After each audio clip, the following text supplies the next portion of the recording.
Yes, man. Welcome back to Football Ends. Hey, it feels like I've been live in a couple of days, but it might have been a couple of days because I've been recording videos. I hope you guys have been checking them videos out. I made 2 videos today just for you guys. I enjoyed making them, and I can see from the comments you guys enjoyed watching it as well.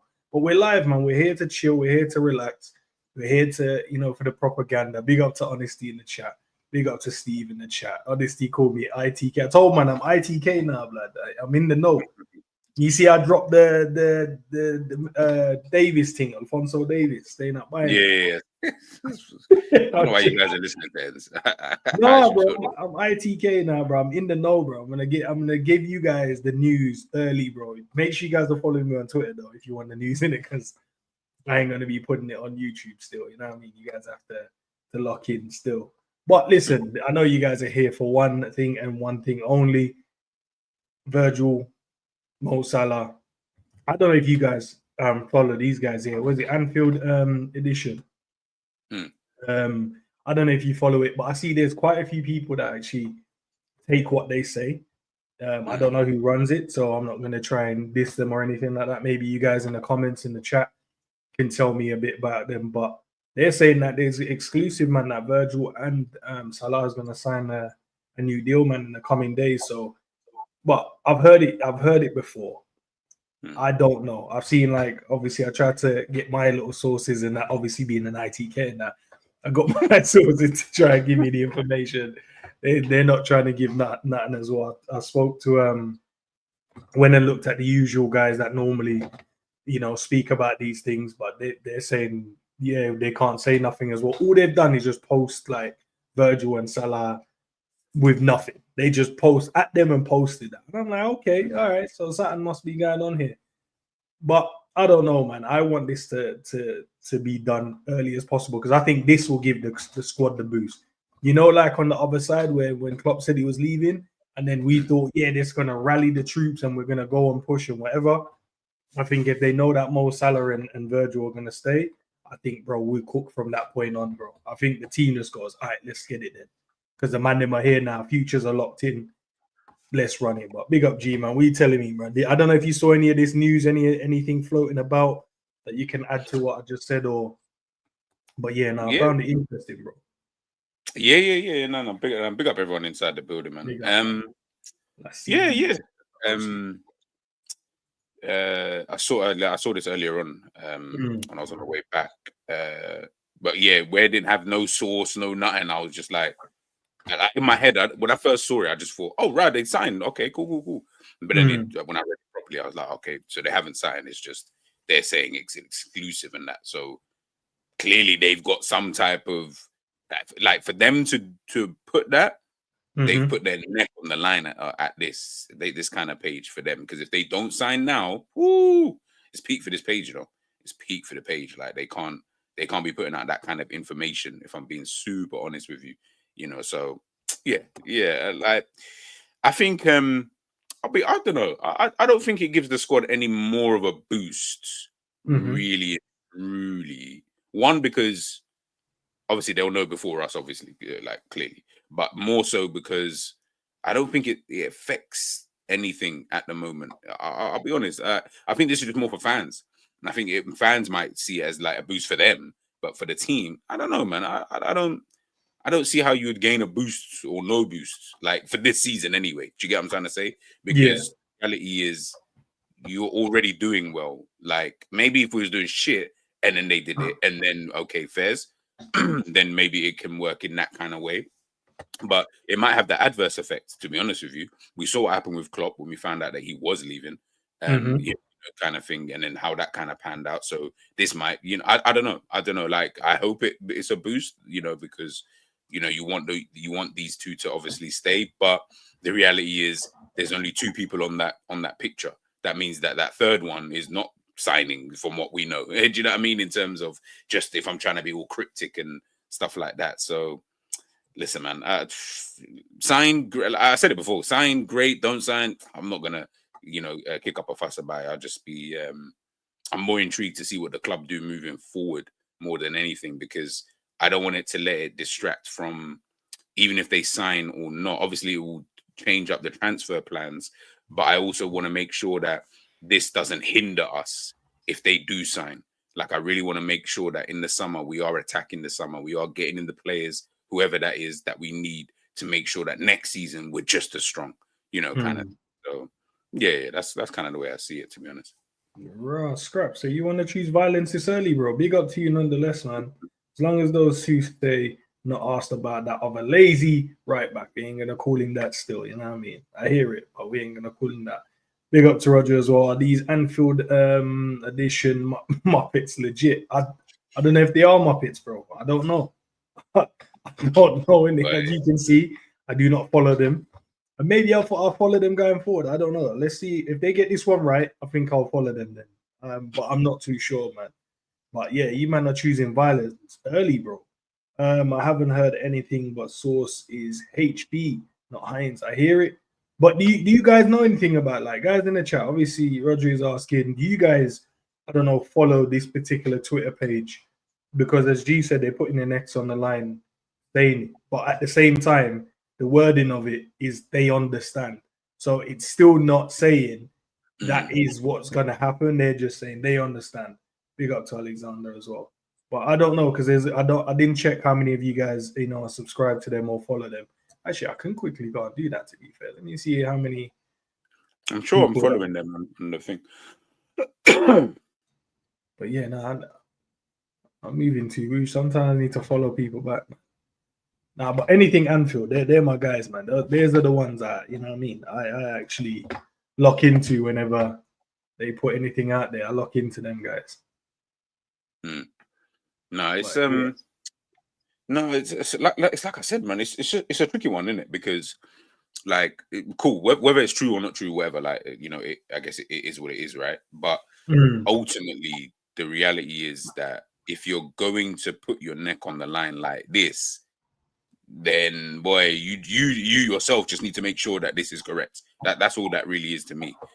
Just make sure that what you're hearing is, legit and whatever. And clearly, like I said, they must have gotten some type of indication that this must be true, because I don't feel like they're the type of people to say something like this and then just put it out there.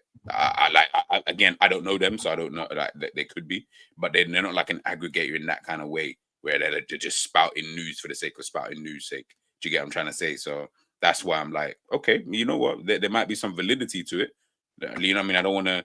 The positive side of me is trying to say, yeah, nah, you know what I mean? They might be, you know what I mean, just telling the truth, and we're good to go. But bro, I don't know, man. We just have to wait and see, if I'm being super honest with you still. Engagement farming, that's mad still. Man said fake news, in my opinion. We have to wait and see, man. I don't know if they would sign now. As I said, I'd prefer them to just wait till the end of the season, bro. Like winning the title, and then, as I said, the way that Danny Olmo did his one, just backed off the shirt, and then underneath it said like the length of the contract that they're about to sign. Then I'm here for it, man.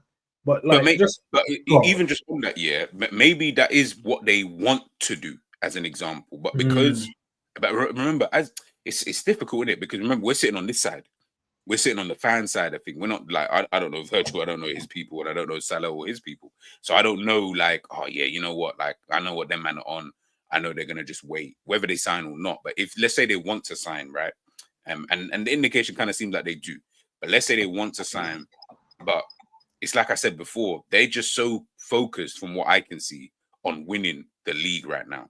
Like, you can see it, like, in the way that they talk about it, the games after matches sometimes and stuff like that. Some of the things Salah might say, some of the things that Van Dijk might say, they're more just, I just want to win the league, so let's just get through the games and then we'll worry about that later. Like I said, this is just more for the fans, and it's more for the ones who are like crying about it more than anything, because we're not crying about it. It's just you want your best players to stay, but I promise you, if you don't want to stay, man's not forcing you to stay. Do you know what I mean? Like, I don't want to be a part of that type of club where you start forcing man to stay and sign this death row contract like you do at Chelsea, and then you're gonna be here, bro. If you don't want to stay, that's cool, bro. That's cool. GMG, I'm trying to say. So it is what it is. It is what it is. Hey, Matt, I ain't bringing up your comment if you're watching on X, man. Big up to everyone on X apart from Matt. Comment on YouTube and I'll bring up your comment. That's what you need to do. But yeah, listen, respect to it, man. But big up, man. Mo Salah, man, let's do them individual, man. Mo Salah this season cooking differently, bro. 5 seasons in a row, 20 plus goals, bro, in the Prem. I don't know if there's any more credit you can kind of give this guy at this point, bro. You just have to let him be, man. I'm starting to slightly understand now why you can't say nothing to the Salah lovers out there, bro.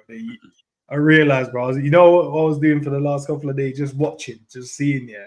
And I swear to God, I kept seeing people bring up this man's name so much in the last few days, and not the reasons why they like, just bring him up because of what the effect he has on them. But 5 seasons in a row, 20 goals, 20 plus goals, scoring vital goals, scoring big goals, you know, a lot of weight on his shoulder when it comes to Liverpool Football Club at times. He's doing his thing, man. He's doing his thing, bro. And the consistency is mad because you're right. When you compare players around his age and compare players across the board, and I don't like doing that because I always feel like, you know, another player's journey is always different in it. Not everyone's the same. So some players might go, I want to do it this way. Some players might be like, I'm good now. I'm cool. I'm calm. And, you know, I'm content. Some players like Mo Salah ain't content, bro. They want to win everything. Maybe there's still something left. Maybe it's the Ballon d'Or. I don't know. Maybe after the Ballon d'Or, Salah might go, yeah, this is long. Let me go and do something else now. But he's cooking, man. And I know you've been a massive advocate of him, and we've had countless conversations about Mo Salah, bro. I always say, sometimes I need that performance. You're like, I won the performance. Let's just, you know what I mean? We'll get the guaranteed goals, bro. And that's what we need. But yeah, 5+ seasons, bro. Yeah, that's mad. Them kind of numbers are crazy, to be fair. Yeah, I think in the like he's got good numbers. Yeah, he's got good numbers. I think you're gonna put him in the more of the consistency kind of conversation in terms of those numbers. It's, I don't know, like it's, you know, like I don't know with Salah, like I really don't know, because I see how people rate him and I see how people compare him with certain players, right? And I'm always like, as you said, every player's journey is different. You know what I'm saying? So one man who might have retired at the age of 32, as we know, and then you got this guy who's still going on. I wouldn't see it as he would be necessarily better than this guy. It's just, yeah, that guy just retired at that age, and you just look at it, you know, for what it was, right? But what he's doing in terms of the goals, that's all you want. I'll be real, man. I had the conversation earlier on today about the whole Haaland thing, and it's like, the reality is, you can, I guess you can critique parts of his game and you can critique performances at times. Yeah, 100%. Every player should be critiqued. I don't care who you are, unless you're Messi, and Iniesta and Xavi and that, then cool. But the rest of them have to all be critiqued, and fairly so, right? And Salah has deserved criticism at the times that he's deserved the criticism. But 100%. you know, there's nothing I guess you can really say outside of the little bit, you know, the little nitty bitty kind of bits when he's scoring, you know, this amount of goals, you know, for your club, and it's probably the age of what, 32, 33, whatever he is now, and he's still the best attacker that we've got at the club, you know. So yeah, man, I just want him to, like I said, if he leaves, I'm good with that. Just win the Premier League before you leave. That's all I ask. I don't care what you do after that. That's not my business. That's what he said he wants to do as well, and he said that's the ambition this season, is to pick up that Premier League. And I feel maybe then he gets content. Maybe he's like, yeah, if I win this one, he's definitely the shout for the Ballon d'Or.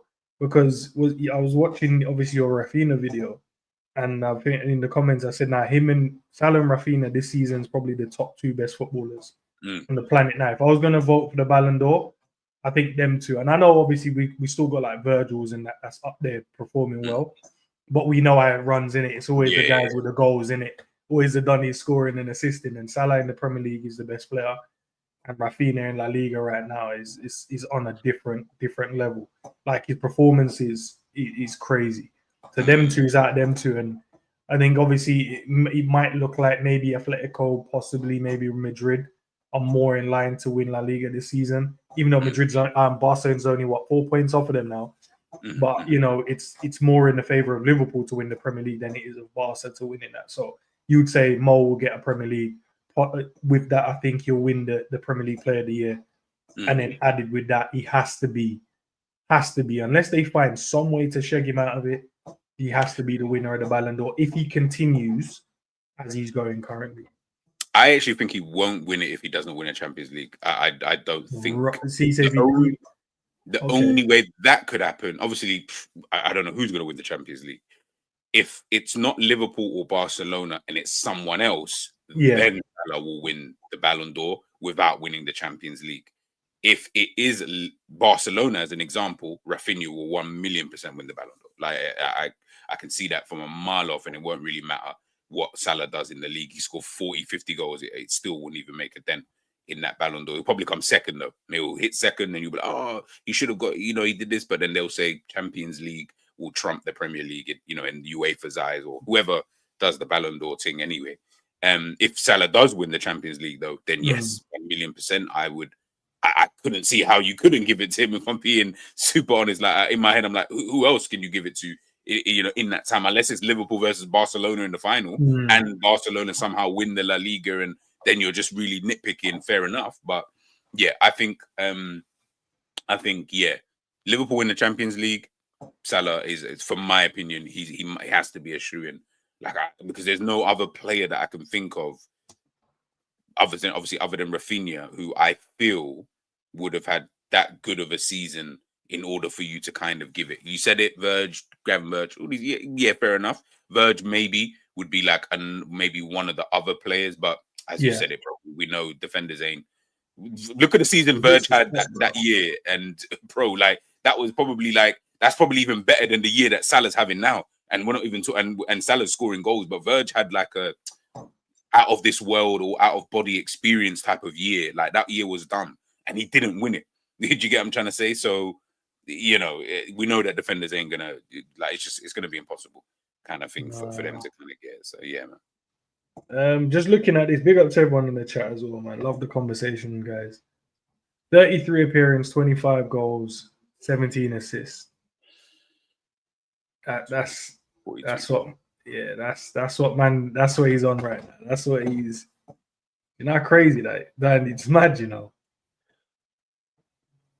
I don't know what you want me to say, man. Like, this is Salah. And that's why, bro. It's mad because I've got him like, bro. I not need more from an output standpoint, but I need more from a performance, because I know with the performance, I don't know what them stats. From what I am asking for, I don't know what the stats look like, bro.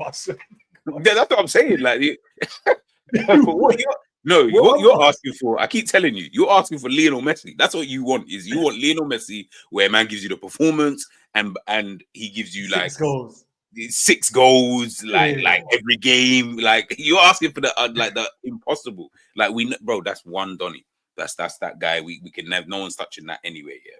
But listen, look, 25 goals and 17 assists. That's still absolutely. You know what's crazy, actually? You know what's actually mad? When I looked at it today, I did a video I recorded earlier on. I don't want to speak on who it was, but let's just put it this way. The player that I was talking about today is another striker. He's not too far off when it comes to goals to Salah, which I also found interesting, because I was like, that's so crazy in terms of the goals and stuff. And also as well, Rafinha, I'm sure maybe that's changed since the weekend, but Rafinha, yeah, I think it has. Rafinha and Salah were on the same amount of goals prior to this weekend. It was only the assist, and the assist wasn't actually far. It was I think it was like six off each other. 6 or 7. I think Rafinha was on 23, but I didn't know how many he scored. Yeah, I don't know if he scored. He was 23 goals I last saw in terms of overall goals in it, but yeah, and that's the thing. They both had 23 at the time that I saw it. He had 20. They both had 23.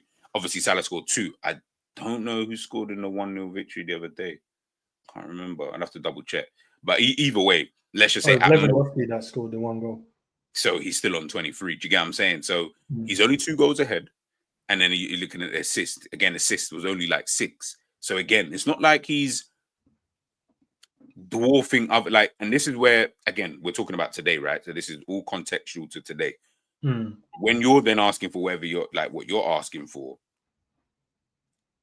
the reason why I hear it is because I'm like, yeah, because that what you're asking for, you'll then see it in the stat numbers, like for the people who care about it. You'll see it in the stats where man will be on 40 goals or whatever, and by now, and he'll be on 30 assists or touching 30 assists at this kind of point, right? But right now, he's not really there. So maybe the performance stuff at times, sorry, that's where I'm like, yeah, you know what? If you just, I can't remember what game it was. I feel like it was against Spurs where this brother was just missing chances. Like, and you're like, bro, like, how many do you want to miss? Like, I think he still scored in the game, but you know, Was you're the like, Spurs one? What was the it was, Spurs? yeah. Was it yeah. the first leg game, or was that the one when we battered them? I feel like it was. What was it? Was it 6-2 we beat them, or 6-3? What was the score? 6-3. So I feel like it was. It might have been when we lost 1-0. Because I remember, was it like a back post and he volleyed one wide and he chopped one side and then hit it wide? Yeah, he could have a few more goals in that game. Yeah, like and listen, that obviously it's mad because it's like I'm not trying to nitpick. Like at the end of the day, if you score, then you score in it. Like it's obviously I want you to score more, but if you've already scored a 1 or 2, then fairs kind of thing. It will make up, so to speak. But it's these little things, man, and that's why I say when it comes to someone like Salah, the reason why he won't really win these kind of things is just because the reality is your numbers are dope, but we've seen better. If we're being honest, let's be real. Haaland first season, Salah ain't never done that. Do you get what I'm trying to say? Salah's never scored that amount of goals in the Premier League. But can Haaland do that again? Though it's like Salah's first season when he scored 44 goals, right? Can Haaland? Okay, Haaland's obviously younger, so he's probably going to have a bit more in the tank to go and score probably the same numbers or close to what he did in his first year. But I think once you come to the Premier League and you're just the anomaly and no one really knows you, you kind of get the freedom, innit? You're scoring every week, but no one's still not respecting you because like, you're just one season done it. But because Salah has done it so consistently, now they're like, oh, he's not a one season done it. We have to take him a bit more serious. And I feel like that's what teams have done to Haaland as well. They're like, hold on, so this guy can consistently score this amount of goals now. But I don't know. We say that like, okay, look at it like this, yeah. Haaland. I'm just looking at both of their records, right? So Haaland's been in. This is his third season, yeah, at Manchester. We're just gonna look at Manchester City, the 3 years that he's been in, and obviously Salah's been in for whatever it is, like 8 years or whatever. In all of the seasons, bar Salah's first season, just looking. All right, cool. In Haaland's second season at Manchester City, in terms of the goals that he scored, Salah hasn't even touched that. And the goals that Haaland scored in his second season was 10, 48. Yeah, 14 goals behind what he scored in his initial first season. That's 40. Like, Salah's never touching those type of numbers. Do you get what I'm trying to say? That's why I say, like, for example, cool. In Haaland's first season, he scored 52 goals, all competitions. Second season, 38. This season, he's got 25.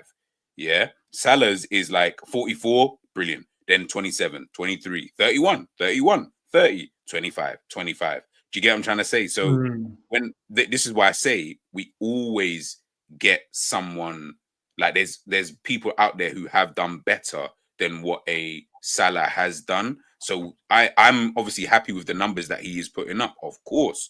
But sometimes I sit there and think, yeah, this is all right though. This is all right. I've seen better than this. This is great. I've seen better than this. And now the difference is people then go with, oh, but he's been doing this for time.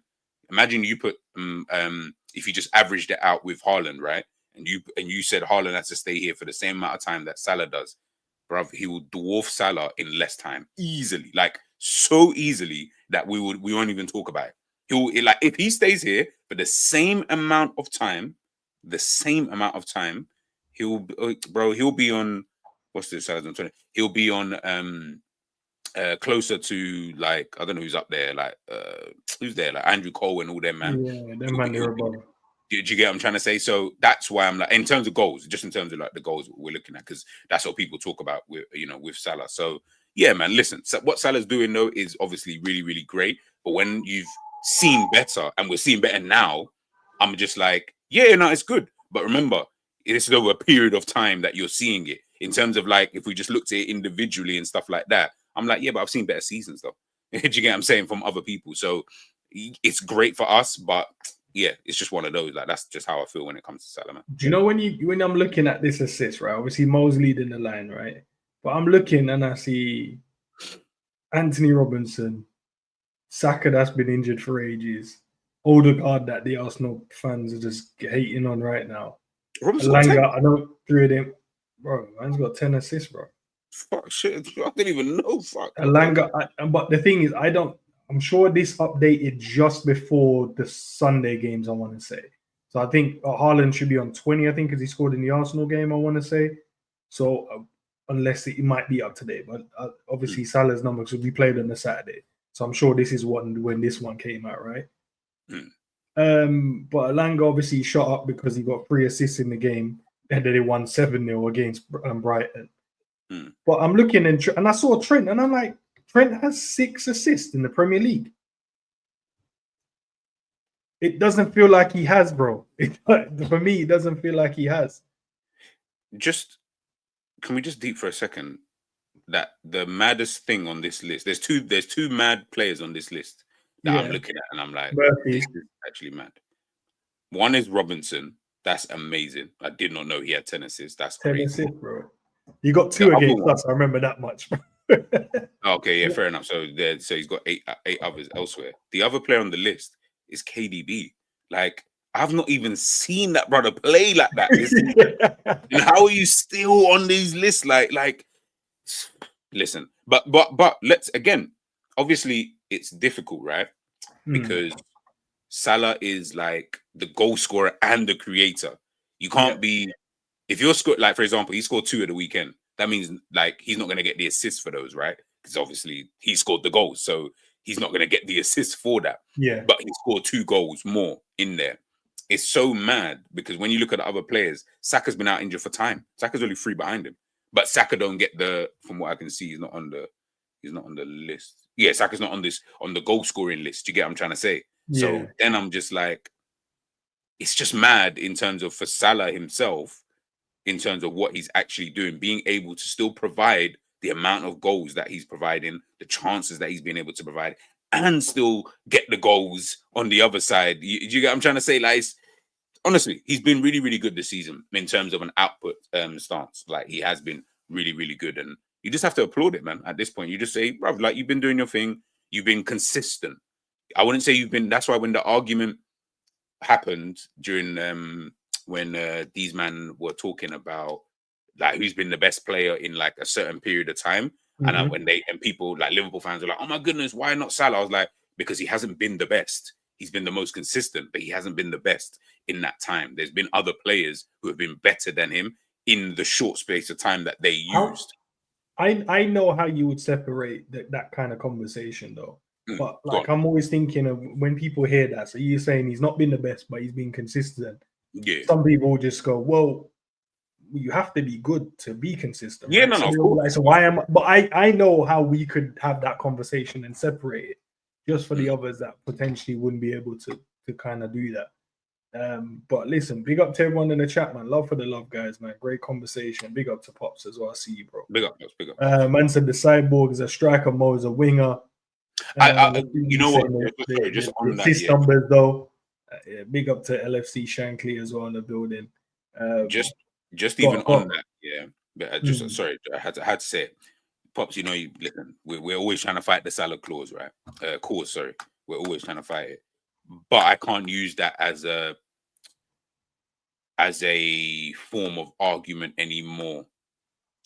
When you're the furthest player forward in near enough every single game, where you play is kind of irrelevant at that point because you're always the furthest forward player. So whether it's just on the wing, whether it's in the middle, left, at this point, just now, like maybe at the beginning, yes, I could say that, of course, because obviously there are other wingers around at that time as well. Like, but now I can't really do that because I'm like, bro, like you're the furthest forward every single game.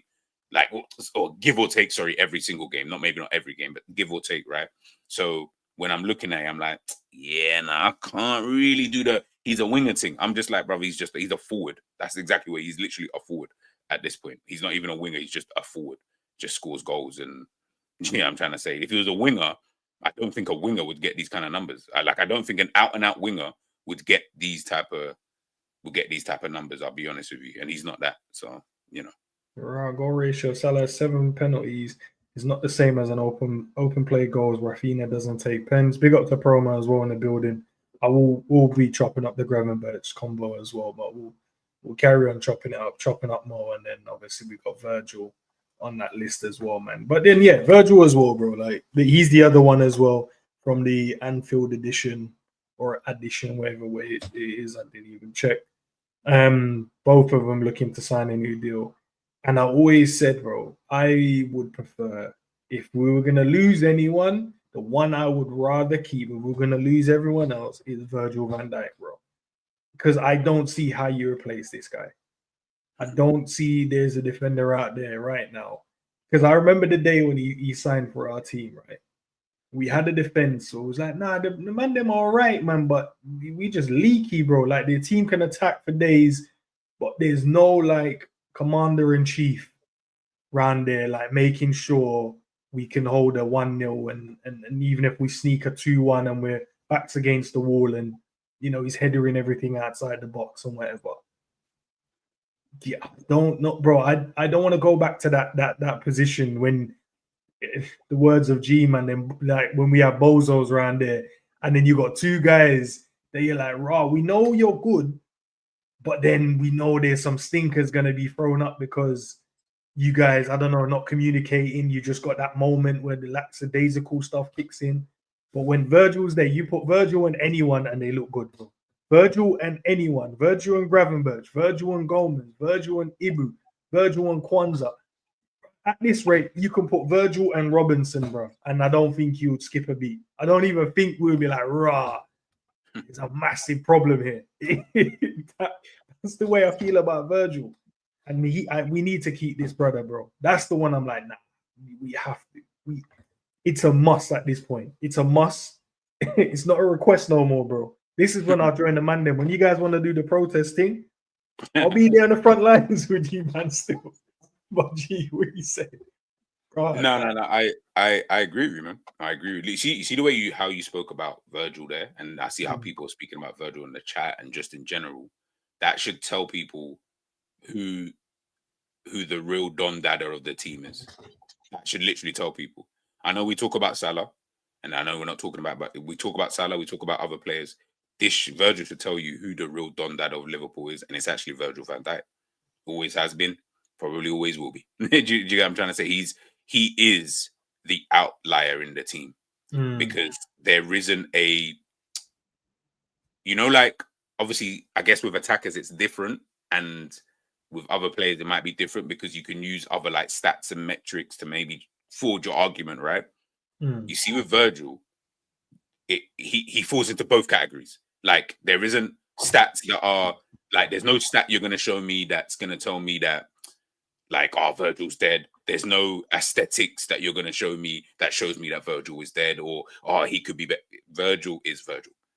Virgil is literally Virgil. And I think you mentioning all of those centre backs there, or all of those players, Gravenberch and etc. Think about all of the partners that Virgil's had. Remember, he came in here playing alongside Lovren. Sure, Lovren. Yeah, Lovren. So Matip, Gomez, Kwanzaa, Kanate. Here you get, I'm trying to say, Gravenberch. Like, he's played with so many of these guys, and he still maintains his level. I don't know any centre back in football in a general sense, and I'm gonna go back to Maldini's and all these guys. I don't know any of them who could have played with the caliber of players that Virgil has played with in his time at Liverpool, and they would still be able to maintain.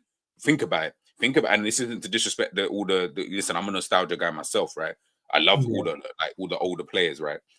But think of all of the Dons that we talk about: Rio Ferdinand, John Terry, Vidic, Carvalho, Maldini, Sergio Ramos, Piqué, whoever else you want to add. What's the one thing they all have in common? The reason why we think they're so good is because they are always partnered with, like, they have a partner. Someone really good. Puyol and PK, like bro, like when John Terry and Ricardo Carvalho, Rio and Vidic, like Yap Stam with whoever he was at the time, I can't even remember. You know who it was. They're all partnered with Maldini. Might have been there with like a Nesta before he moved out to left back. Side, yeah, like they are all partnered with someone. Virgil's not partnered with anybody. Remember, we're doing up when Gomez came back into the team. I remember people saying, "Yo, let's bring back 1920 and that." You know what I'm saying? We won the Premier League, and I'm thinking, what? Like that's mad because we all know that if we was to do a team for tomorrow, and we had a final Champions League tomorrow, the starting centre back is going to be Konate and Fink. But that's mad that we're also even trying to bring back when Virgil was playing with Fink, or even heck, I would even say maybe even Matip and Virgil is probably the best centre back partnership that I've seen. But I'm not going to kill you if you say, "Oh no, but it's Konate." Like. That shows you that Virgil is the constant, which for me is why I'm like, yeah, man, like he has to be seen. Listen, when it's all said and done, we can have that conversation, I guess. But bro, this guy, as N said, bro, you have to keep him because he doesn't seem like he's even slowing down in any way. Like, and for when he doesn't even look like slowing down, that's why I'm like, yo, you know what? Let's keep him for the time being, man. Do you know what I'm saying? Like, if he look, listen, if Virgil had a season like this season and you start to see, yo, this brother's starting to, you know what? It would have been easier if Virgil and Salah started to decline now. It would have been so much easier for us to accept them leaving because then you could say, thank God they're leaving, man, because at least now we don't have to worry, it's only Trent that we have to care about, yada, yada, yada, right? That would have been fine. But you know, when they're both still performing, you're like, ish, I don't know, like, do I give them, a contract? Like, how long do I give them? Like, it's difficult, bro. So, yeah, man, like I said, there's nothing more I can say and add to Virgil other than Enz is right. You have to keep him at least. I don't care about the other two like that. Like, they can go as long as they win the Premier League. But, yeah, Virg, even if you don't win the Premier League, you just have to keep him, bro. Because I don't trust no centre-back out there to come in for this team. I don't trust no one. It's magic because you always think, like, big up to Ibu, and we're not even trying to disrespect Ibu, but he's on his journey right now. Ibu's on his journey to become one of the best centre backs in the world, and I believe he will. I believe he is currently, but I'm talking about once Virgil goes, I want to see that next step, that next level. What do you go from here? Where do you go from here now? Do you go to be that guy now where they're like, raw, Ibu? Like, at the moment, we're like, raw, Ibu's cold, man, but we do it as the partnership. They're just cold together. But I would have loved to see, even like now, I'm like, bro, just if you had another mad centre back, not obviously there's no one on Virgil's level, but someone that you go, a Bastoni, bring him in and go, Virgil, you go right, Bastoni, play left. And you're like, just sit back and watch this. You're like, bro, no one's getting past this, bro. No one's getting past this. No one's getting around this. Even if you went and got like a Gabriel, I think for me, I always say this, bro, like I think he's better than Saliba, but Saliba gets the plaudits. But Gabriel is a way better defender for me, bro. And when I said this, what, 2 years, a year? No, how long ago it was? Nah, Saliba, because he was getting the media. And I was like, nah, bro. Gabriel is the one doing a lot of the work around here, bro. You know what it is? I think I can agree with that now. At the time, I wouldn't have agreed with it because I felt that Saliba kind of had, well, he still got it. It's not like he's gone away. He still got it. But you can see that Gabriel seems to be accelerating in his development like a lot quicker than Saliba. I feel like Saliba is almost just like his playing style. It's like, yeah, I'm just doing my thing, man. I'm just going calm. The Bozo gene still, G. He might have it, I've seen a couple of times where the Bozo gene just clicks in and then he'll do something mad. And you're like, bro, why are you diving in there? Why are you like, what are you doing? Everyone has. I keep telling you about the thing, bro. I'm not gonna say it because I know man got angry about it last time. But there's the trait. Everyone bar Virgil has got the trait because I don't think I've ever really, maybe on a random one have I seen Virgil do something. When I say Bozo, like, bro, what are we doing here, man? Yeah. You look at man thinking, bro, like, what was this? But I've never seen really Virgil do that kind of thing. Maybe misplace a pass, but I don't consider that to be Bozo. It's other stuff. And I think with Saliba, what he does have and why he may potentially turn out to just be the better player, defender, whatever in the future is because his style game is very much like a Virgil. Remember, Virgil, when he was that age, was it like, maybe not the Saliba's day, but Virgil younger wasn't as good as the Virgil that we see today.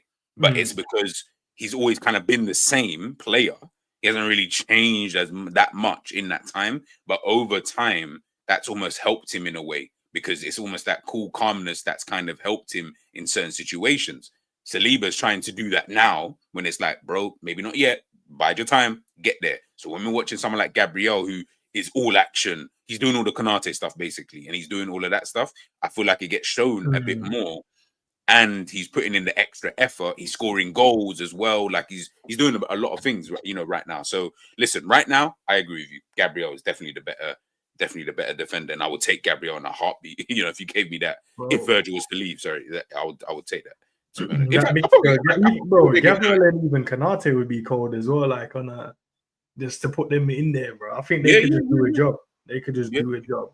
Like we've seen even Kwanzaa and thing, and we've won games, bro. So at this rate, even if you put Gabriel in there, that's only improving your defensive team in it. So, man. Virgil's the rock, man. He holds us together, heartbeat of the Liverpool, in my opinion. 100%. I definitely agree. VVD's a boss. No debate here, right? No one's gonna debate that, bro. He is just the guy, man. He is just the guy. Where did the one I see, man? Who said someone said he breathes different air? Was that you, Lasidi, man? I can't even find it. Different air, you know. Man, bro, now crazy that is, man. Big up Team Runners on the building. Big up to Enz and G. Big up, bro. I hope you're blessed, man. But you know what might be helping him as well, and I'm not a nutritionist. Maybe Savage is probably the best person to ask this question.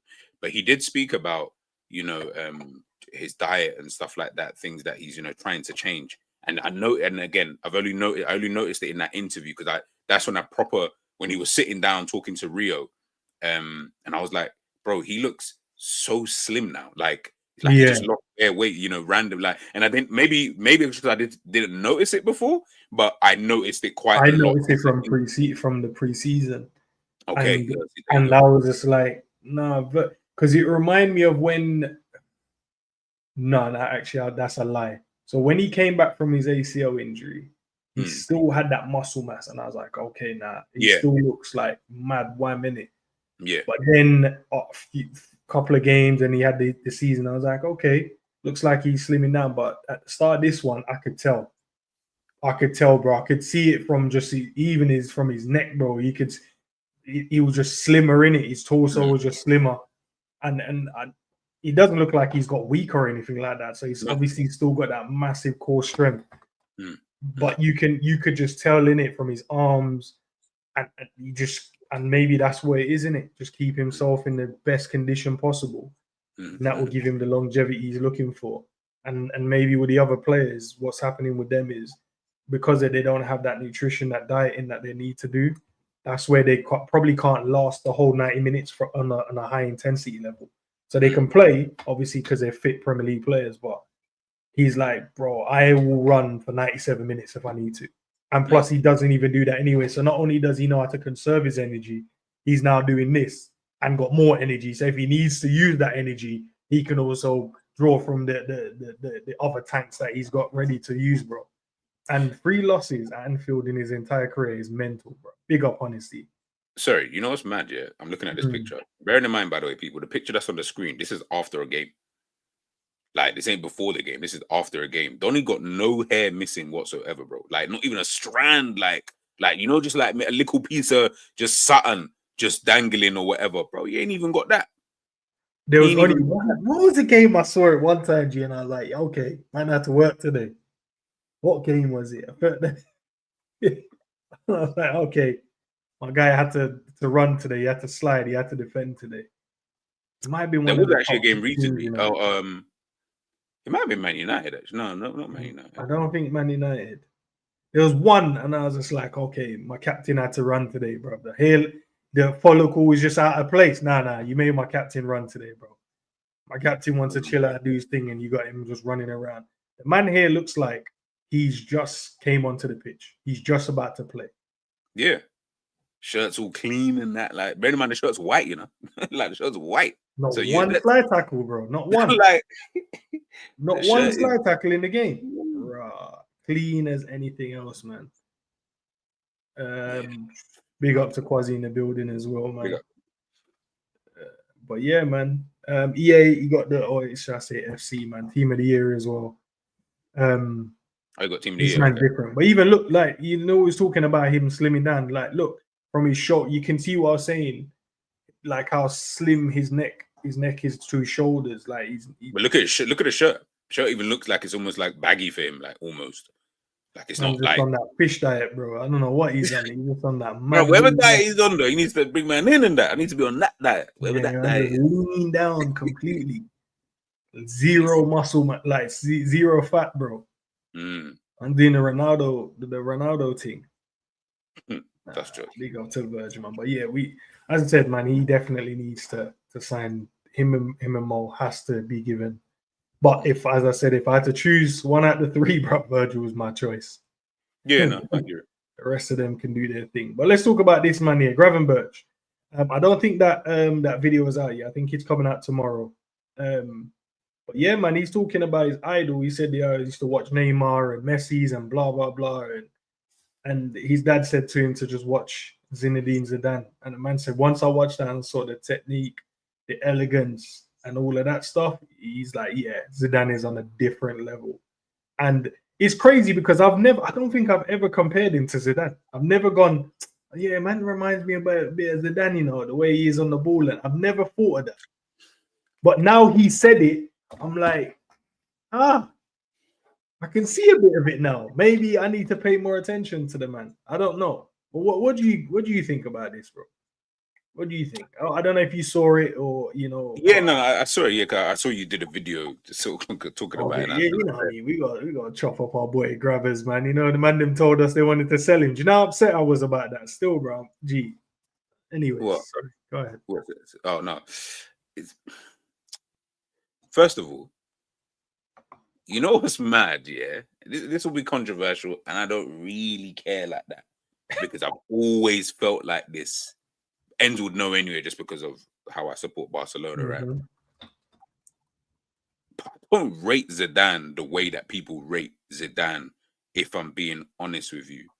And the only reason is that as a player, yeah, obviously Zidane was Zidane, right? Like, obviously he did his thing and whatnot. Sure, he won a Ballon d'Or and, you know, all of these kind of various different things. But I almost feel like the talent level that he had, he didn't achieve much with it. Like, he didn't achieve as much as he should with the talent level that he actually had. That's like with the way I look at Zidane. I'm like, when I was going through like his records and stuff like that, and I was like, is that it? Would have thought he got more than that. The way that, you know, the way that we speak about him or the way that we think about him. Maybe it's a bit like Ronaldinho as well. Like, sometimes I sit there and think, bro, you should have won the bare stuff, whatever. But, you know, it is what it is, right? And I'm not, by the way, I don't want people to think, I'm saying, no, Zidane is one of the best midfielders that we've ever seen and all of that kind of stuff, right? But I don't rate him that highly. And if you ask me to pick a midfielder, it isn't going to be him. I promise you for free. It would never, I don't think it ever would be him, to be honest. I'd pick probably a couple people ahead of him, but that's neither here nor there. Him being like a Zidane, maybe not yet. I wouldn't say that. I don't think he's exhibiting anything that close, because Zidane had a presence, I felt, on the football pitch because of who he was. Gravenberch hasn't got there yet. Not that he can't get there. He just hasn't got that yet. He's still young. You're still not one of the top guys in the team just yet in terms of status-wise. You know, you still got, you know, quite a few people who I would say are ahead of you. And that's just purely because of they've been here longer and blah, blah, blah kind of thing. You can get there. I definitely think, you know, you can get there. But yeah, I think maybe similarities in certain things. But as a whole, the main thing isn't going to be what he does on the ball. It's the presence on the pitch. Zidane, I would say, as much as I don't rate him that highly, he had that on the pitch, though. You know, man would be on the pitch and it's like Virgil. You just got this aura about you. Like, man don't really want to get close to you because if they do, it could be a bit peak for them. You know, you're that type of player. Once Gravenberch gets to that level, of course, we can start talking about him in, you know, different types of breath and, you know, things like that. So, yeah, I think, that's the way I look at things now. But listen, man, like, for me, I don't want to compare him anyway. I actually don't want him to be compared to Zidane. I want him to be Ryan Gravenberch. Remember, Zidane was Zidane's reason. I want Gravenberch to be the Gravenberch. Like it should be that with players. Instead of comparing them, and I'm not saying you're doing that, but just in general, instead of comparing them to the players of the past, forget that. This is Ryan Gravenberch. So that in 15 years, man are talking about him saying, bro, you see Ryan Gravenberch? Yo, that brother was ice cold with it, kind of thing. Almost people trying to compare the next guy to the Ryan Gravenberch, you know, to Gravenberch and stuff like that. So yeah, I don't want to compare just yet. And especially with someone who was like considered to be one of the best players to ever play the game. I feel like it'll be unfair on him. So I want him to just be you, do your thing. That's what's been working for you right now. And obviously he's been one of the top midfielders in Europe, you know. So keep going. Just keep going. No, 100%. Big up to Jamie, man. So that video's out, mate. Watched it, really good. No, I'll definitely go and watch it then, because I saw it earlier in the day, but it didn't drop yet. But that's good, man. I'll definitely go and make sure I watch all of it. Gravenberch was my man of the match against Sport. Yeah, bro, he was on a different level in that game. And even his stats, you read his stats out, it was crazy. Russell Zidane versus Brazil 2000, destroyed them. He's got iconic moments. That's what I like. I associate with Zidane. I don't associate with him as the player. I'm like, you got iconic moments. Like you've done mad things in certain situations, but there's probably like maybe 3 or 4 that you've done in your whole career. I'm like, fair. Where is it? Honesty, I see you answered Seedorf or Zidane. I would go Zidane just. But Seedorf is mad. Bro, Seedorf is a different level of beast. Like different level of a player, man. Like Seedorf. Yeah, just remembering the Seedorf games, man. Robert, you're right. So he agrees, man. Zidane had some iconic moments of brilliance. Like apart from when he did the mad headbutt, still that game was cold. You know, he was falling out, and until man decided to headbutt guy in his chest, bro. He Panenka the keeper, bro. Like he be fucking Panenka the keeper in that same game. So we'll definitely chop up the big up to Jamie. We'll definitely chop up the Carabao Cup final as well, or the Carabao Cup game we've got coming up. Not tomorrow, Thursday, right? Yeah, because tomorrow is the Arsenal game. Yeah, we've got that one. But yeah, nah. I think he's such a good talent, man, and it's crazy because he's still only so young and he's still got so much maturing to do. He's not even at that level yet where you go, you can go, right, he's about to hit his peak now, and then from the peak he's going to understand the game a bit better. His game management is going to be better as well. He will get faster, he'll get stronger. His positional sense in the new, say new position, he's played there before, but in terms of the way maybe Arne Slot wants him to play, his understanding of that role will be a year in advance as well. So you'll have this year, and then whether or not we use him the next season as well, so he can develop in that position even more. There's so much to come from this guy, bro. He's only 22, just turned 20. Like it's going to be unreal to see what type of player he is at like 25. Like 25 in the next 3 years time, you'd be like, is Ryan Gravenberch one of the best footballers on the planet at that point? Like stamped, gone. Yeah, he's top 5 best midfielders in the world. It's him, Bellingham, and whoever else, Pedri's, and that. If you want to throw whoever else you want to throw in there, you'd be like, raw at 25. These man from the 25 range to 23. This is the level of players we got right now. I think he can.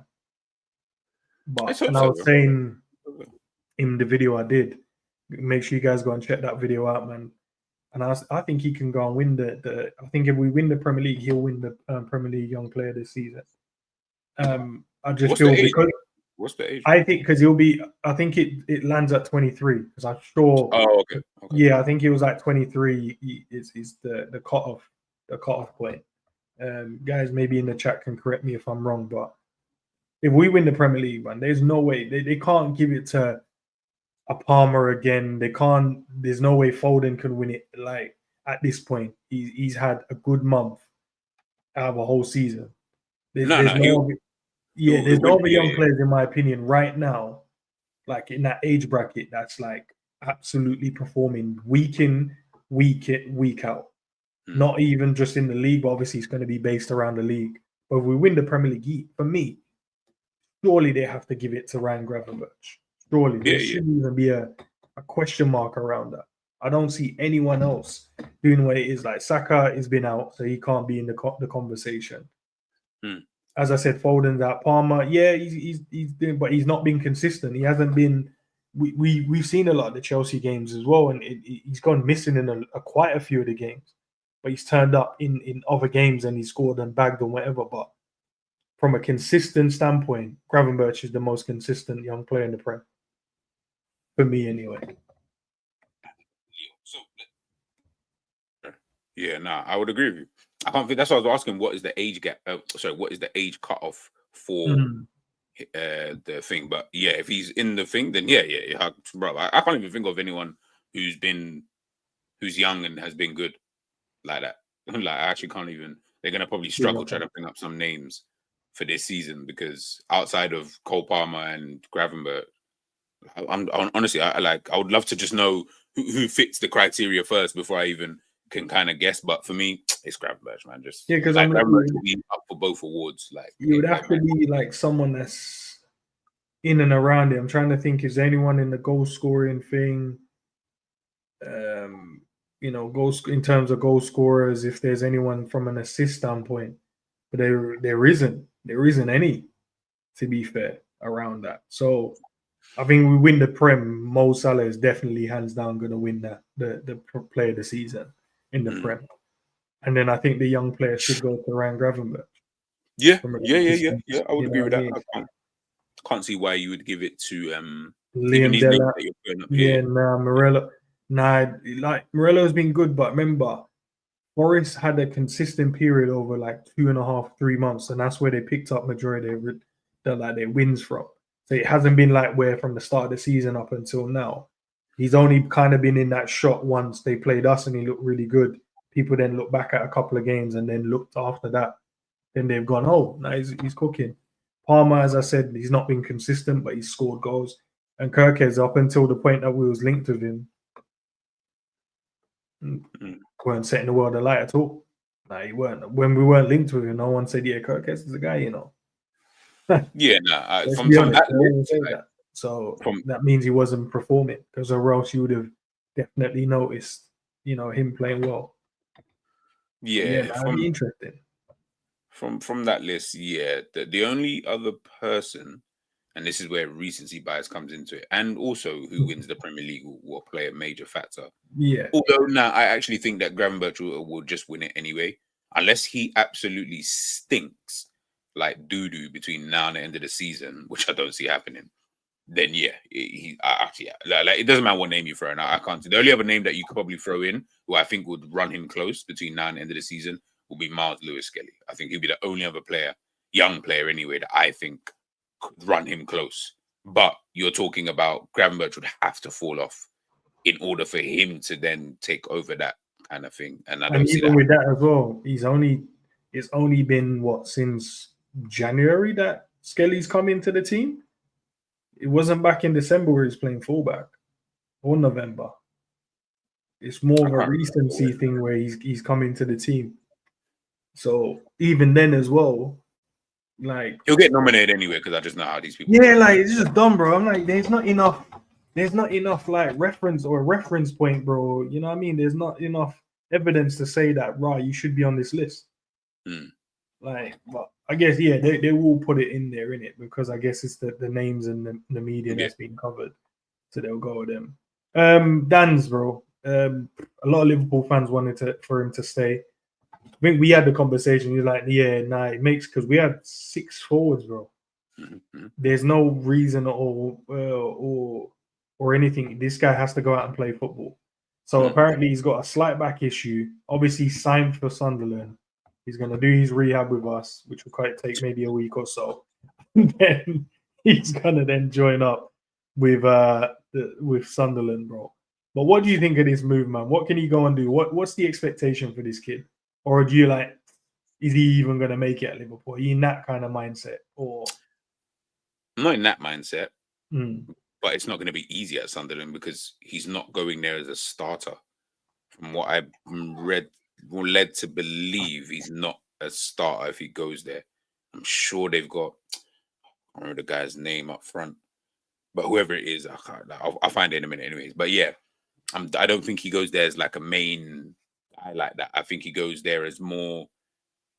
You're going to be used as an option. Obviously, if you come in and you start banging in goals left, right, center, then you will be the main guy, right? Maybe if I don't know if they play with a 2 or something like that. But yeah, it's interesting. It's an interesting one still. It's actually interesting to see what he could do between now and the end of the season. I think he's not going to do that much between now and the end of the season. I think it would have been better for him to have left early, but obviously he was injured, so I understand why he didn't go before. But I think what we're looking for from this, obviously, if man does a madness, then of course.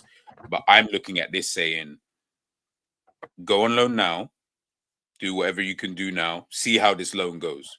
Next season, go on loan for the season. Do not come back.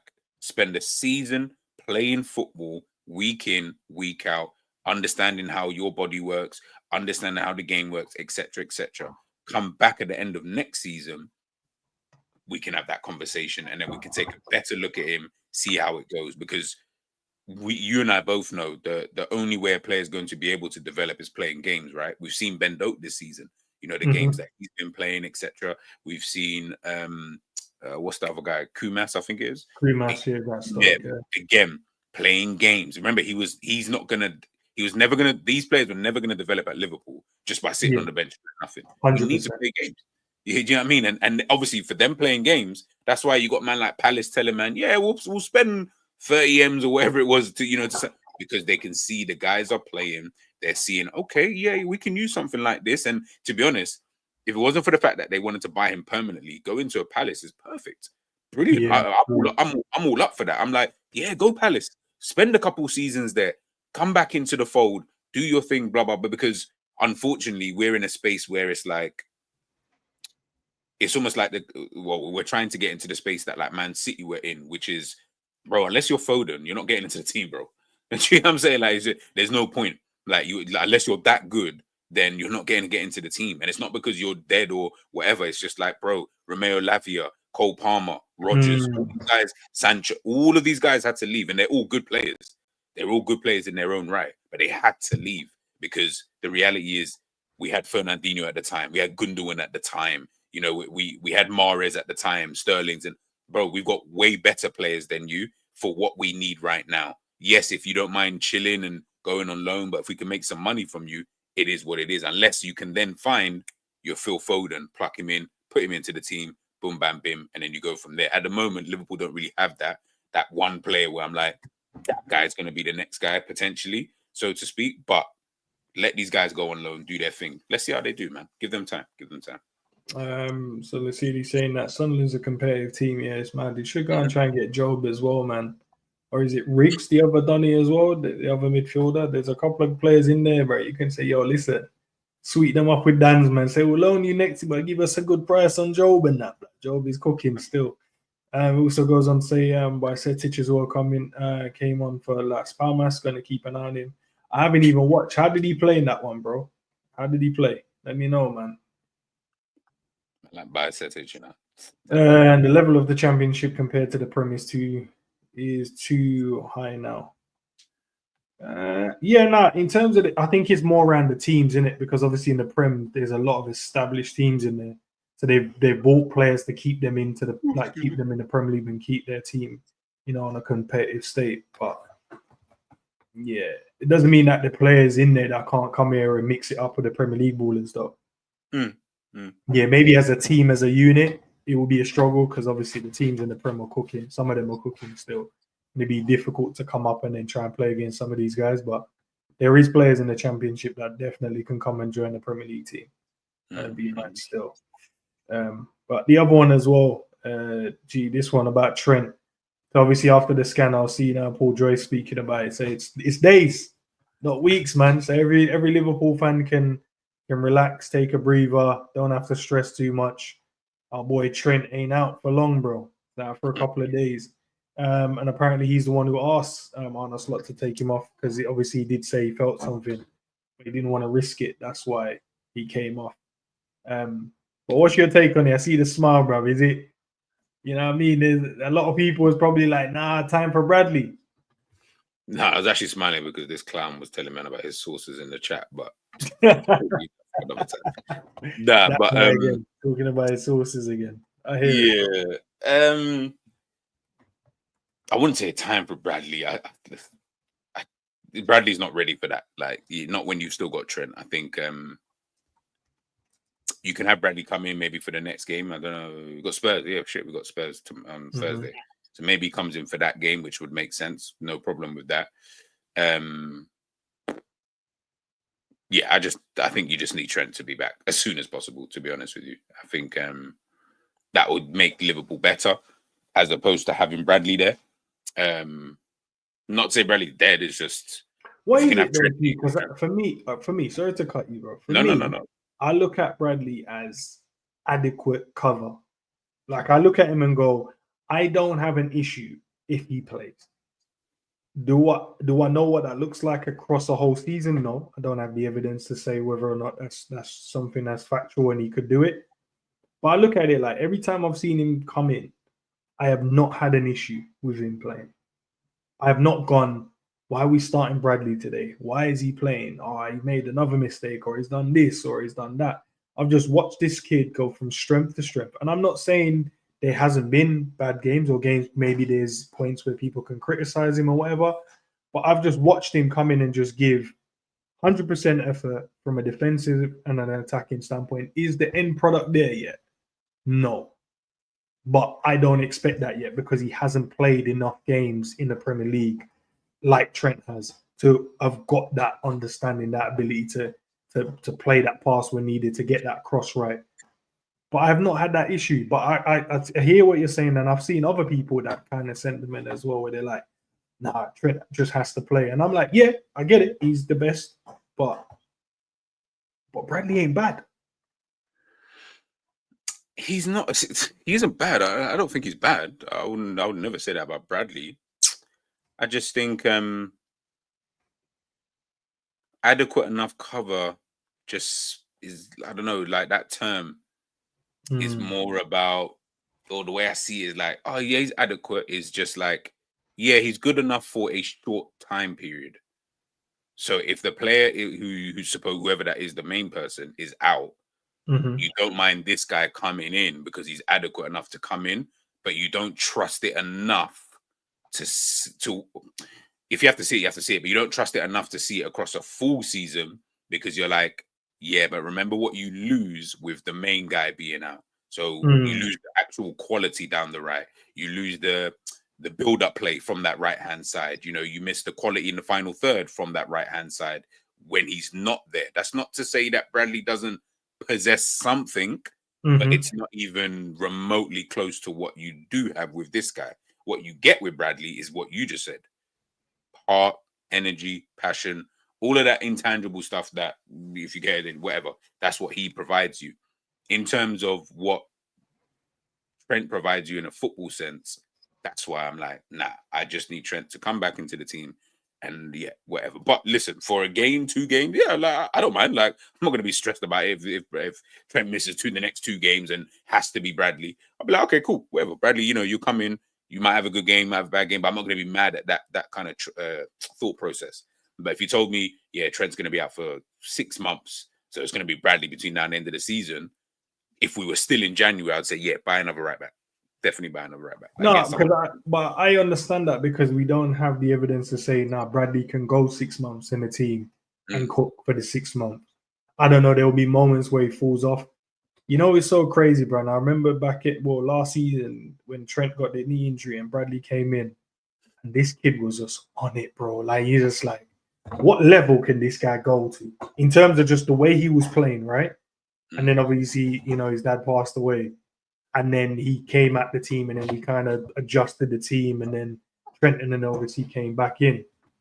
But I wanted to see where he could have went, bro, because I feel like in that moment, you know, when someone's just flying, bro, and I'm like, it's not natural to see someone come in with this level of confidence and just go, yeah, I'll play, bro. You give me the ball in tight areas, I'll play. 1-2s, I'm aggressive on my tackle. I'll offer you overlap.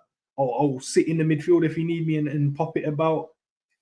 And then, yeah, bro. And then he even added the goal against Chelsea. And they're like, okay, Then he got a couple of assists. I think he went like a few games where he was getting assists and goals, and you're like, hold on a minute here. And then obviously what happened, and then you're just like, all right, fair enough. And he had to kind of rebuild and then go again. But it's difficult because you got Trent in your path, innit? You know, and it reminded me of when we had Nico Williams as well, because he's like, yeah, he's good, bro, but he just knew he was never gonna get in. He was never gonna get the opportunities because Trent was always here, and Trent was in that mode when he was, nah, I'm the guy in it. I'm the guy now, and I'm whipping in. You know what I mean? I'm whipping in the ball in the box for fun, scoring free kicks. Bradley's in that same situation, but I feel like Bradley might get, especially with Trent doing the whole contract thing as well, man. Bradley might get the little nod still. Yeah, I think. Listen, obviously we don't know if the contract thing goes the way that we think it might go, and Trent does leave. I think he will go with Bradley first. I would say I don't mind that, but you have to sign another right back. Like you just have to. Like you couldn't have, because I don't know who else can even play right back. To be honest with you, actually at the club, Gomez will probably put there for the. Yeah, if you had to, obviously I'll say buy someone in it as well. I'll definitely still say buy someone if Trent did decide.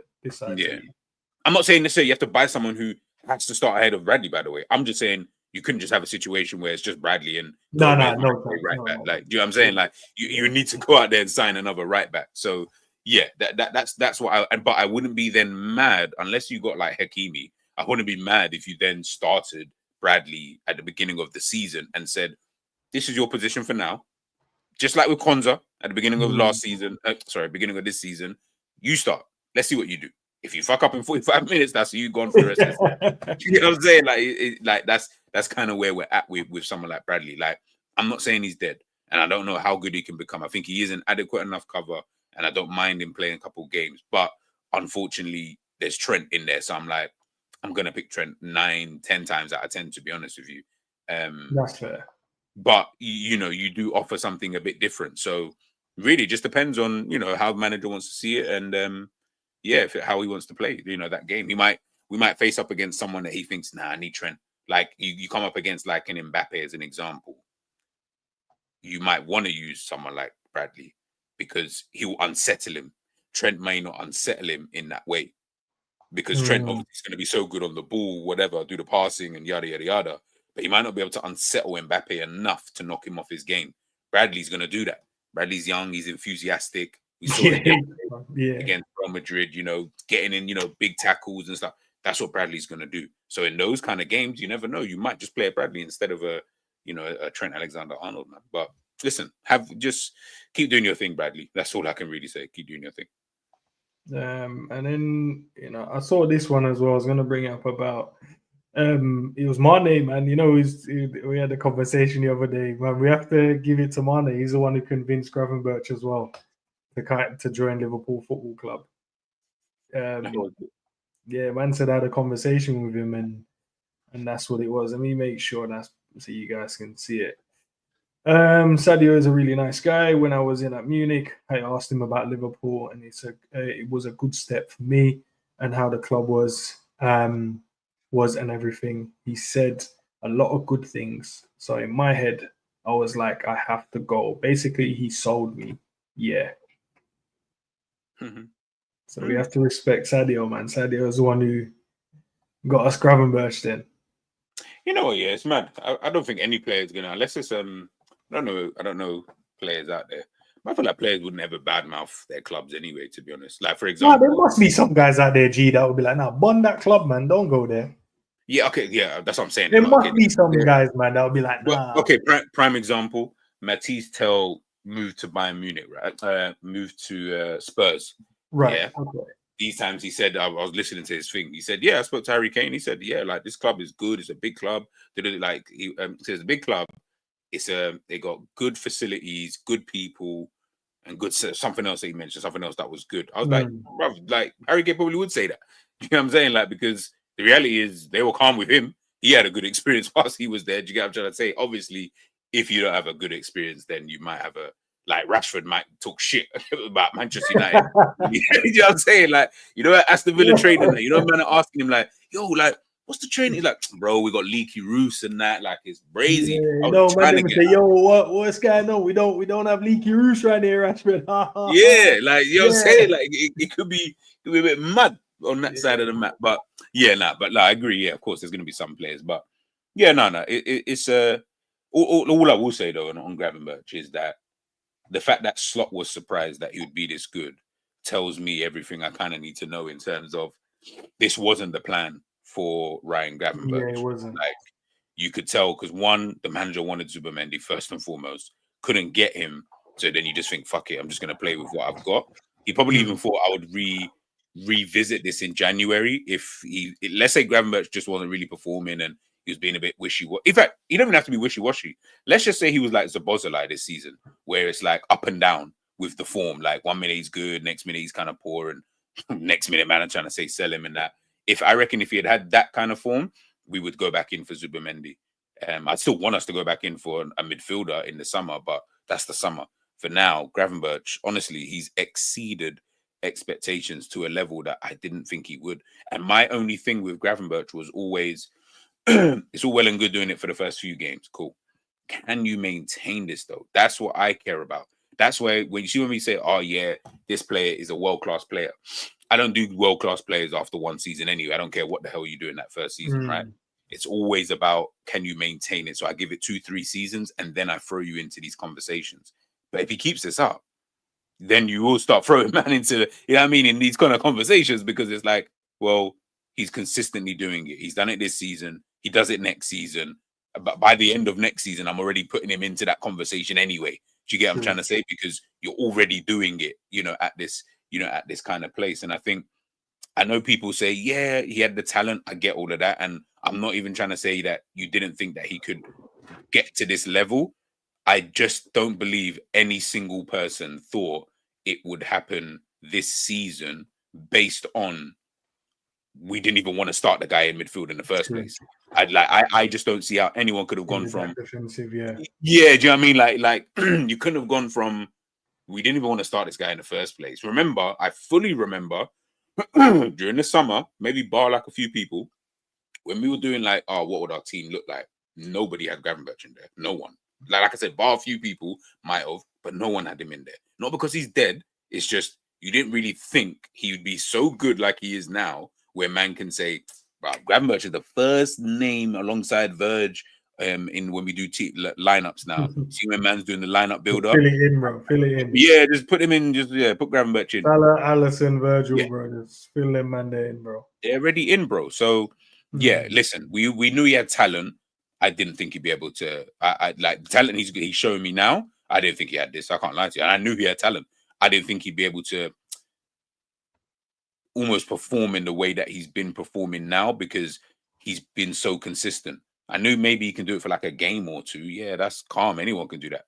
I'm talking, this guy's been doing it since August. We're fucking in February now. Sometimes like falling in love, when sometimes you fall in love with the position and the understanding of your role, it can always bring the best out of you, man. And sometimes I feel like in football that goes missing, bro. It's like you expect players to be able to do everything, but sometimes a player just wants a simple instruction, bro. Just, Gaffer, what do you need? I wanted to sit in here and everything in these zones clean up and play. That's all I wanted to do. And that's why like Ouattara for me is so effective as well when he comes on in games, because he doesn't come on with, oh yeah, when we're pressing in this zone, you need to make sure you're here. It's like, just let me just operate in here and I'll mop up everything. I'll sit in front of the back line and then that's what we're doing. All right, there you go, man. Big up, man. See, finally, you jump on YouTube or read your comment out. Big up to you, bro. But yeah, I feel like with him, man, he's just, the gaffer has just said to him, bro, I need you to do this. And he's gone, all right, I'll try my best. And then he just fell in love with it. He's just fell in love with it and understand it. And that's what I said, man. From a defensive standpoint, he's the best defensive midfielder or even that just centre midfielder in the Premier League this season. And that's why I do expect him to win the young player. But let's talk, because obviously we've got the Arsenal ops in here. Yeah, Declan Rice, bro. Gee, I saw this, right? And you saw my comment. Big up to Tariq. Yeah. Tariq was like, yeah, you man that out here that don't rate Declan Rice, you see. And I'm like, So we I had was to like, yeah, wait. check the heads, bro. We had to wait till when did they play? G 2nd of Feb they played, right? Yeah. We had to Nah, wait till the 2nd of Feb. Yeah, but this is the conversation. And this is what I'm saying about. but to be fair, Tariq had like he has been saying it for a No, minute. I know he has G, but what I'm saying is there was no chess in there. It came off of the back of a great performance against City. That's where the chess came from. No. He did, like, if he put, because he sent another tweet, and the tweet was in reply to a tweet he done time before that, like earlier on in the season. Can't remember what game would have been When happening. when he's dropped for party, them okay, fair enough. Nah, listen, look, I think But the I've said game it against before. Forest, I hear it, man. I hear it. Them games. I said it before. I think he's one of the best midfielders in the Premier League. I think that's kind of a given, considering there isn't that many anyway, to be fair, that I would put in that list. But he goes in that list quite easily up there. Where you put him, I don't really know. But Rice he's a phenomenal player, man. He really is. And I think what he brings to that team and what he kind of does for the team in terms of even the position that he played at the weekend, not even like some weird position, like off the left, kind of like, bro, I was just like, yeah, this brother is he's cold, man. He's cold. Like I don't go as far as when people say put him into certain conversations, like with other players. I don't like doing that because I'm like, you're going too far with this whole thing, man. I think you need to just sit down a little piece, like. But when you're just talking today in today's football, yes, like he's a very, very, very, very good midfielder. And to be honest, he's the type of midfielder that I feel like if Liverpool had, I'll be honest, like it does elevate your team just up a notch, because what he would bring to that team, I feel like we could definitely use something like that. Not saying go and sign him, but from what he's showing me, I'm like, bro, like this is what I wanted us to sign in the first place, kind of thing. I think we wasted time getting the Zabozalais and Endos, and you could have just got Zabozalai and Endo really in a Declan Rice, and you would have been kind of all right, to be honest with you. Then you could have patterned up another position, in a different way. So yeah, man, I have to big up to Rice. He's a really, really good player. I'm not gonna say he's shit or anything like that, but Arsenal in it, like fuck Arsenal. At the end of the day, man, you man ain't winning nothing. I pray every day that you guys do not win anything, because I cannot stand your fan base in the slightest. It's actually, other than Matt and fucking Tariq, that is it. And my two Well, friends, that's it. Like I that's it. remember when I said I wish that we could, if they won, for an example, I wish that they only them are the brothers. They can see it, like they can enjoy the win, enjoy the trophies, but the rest of the fan base can't see it and enjoy it. That's what I would. That's what if I could wish for one thing, right? So even if they were to win like a big trophy, a big honor, but only the man them that we know, the good Arsenal fans, could see it, enjoy it. But the rest of them, like their TV just goes off blank, and Arsenal don't exist for like 3 months. That's what I would hope to happen. You know what, Matt? You know what? Yeah, you can have the Carabao Cup thing. I don't care about that anyway. Like I'm actually, you know me, I don't care about that. You can have that thing. No, And in fact, I want it. no, if it's against Arsenal, I want it. But I mean, like if we get knocked out tomorrow, or on Oh, Thursday, okay, yeah. and it's then yeah, you can have that thing. I'm not even fussed about that. Yeah, obviously, if we're there, then obviously I want to win it. But if we're not there, I mean, then yeah, you can have that. What I would love actually in that situation is you can take the Carabao Cup thing, yeah, run that little thing that's calm, but then Liverpool win all the other trophies, because when it's like we're still little bro in you, even though you've done something good, which is obviously win a trophy. You're still gonna get that little bro treatment where when man starts patting your head and that, like, I don't know, like, yeah, good. I'm saying I was good, man. Let's start rubbing your head like this and all of that kind of stuff. Like I would love that. But listen, look, Arsenal fans, you guys, and again, like I said, outside of Tariq and Matt, you're so fucking insufferable. It is like the thing is, I think what's more annoying, I've said this 100 times, what annoys us as Liverpool fans, Man United fans, or whatever, is you've won nothing, but you speak like you are coming off a 4P treble, Champions League. Like you talk like like you're this like mad team where like you're basically Manchester City. So when people talk about like when we get into arguments, man are just like, bro, like, do you understand? Yeah, we're arguing with a team who are beneath us in every aspect, in every form that you can think of, in everything. Liverpool got the most trophies in England. Arsenal like third. Arsenal ain't never won a Champions League. Arsenal ain't won no Premier League in 20 odd years now. Creeping up to that 30 years, by the way, that Liverpool were on. It's the same 30 years that you was laughing at us is the same 30 years that you're creeping up on now. On top of that, in the recent seasons, your biggest claim to fame is beating Manchester City 5-1. And I'm just like, that was your first win in like donkeys. Be happy at winning that. Of course, it's beating Manchester City. However shit they are, you can always be gassed about it. The problem that comes with that is that don't then speak from a place of chest as if to say you are something to be proud of. I promise you, this what you're doing is nothing. I'll start respecting you when you get to a Champions League final, lose, and come back the next season, win it. Then the following season, you win the Premier League. I'll respect you after that. I will fully respect you because I'll say, you know what, these men are actually there. You can see real progression. They're doing their thing. You keep coming second. It's all great for like contextual conversations, but that's just contextual conversations. Like, yeah, no, they finished second last season. Yeah, they were better than us. No worries. I've got no problem with saying that you were better than us last season. Guess how many trophies you being better than us got you last season? 0. Guess how many trophies it got me last season? It got me 1. The season before that, what did you gain? We didn't even gain anything that season. No. Did we win the FA Cup? No, I don't think we won anything. We won the double, didn't we?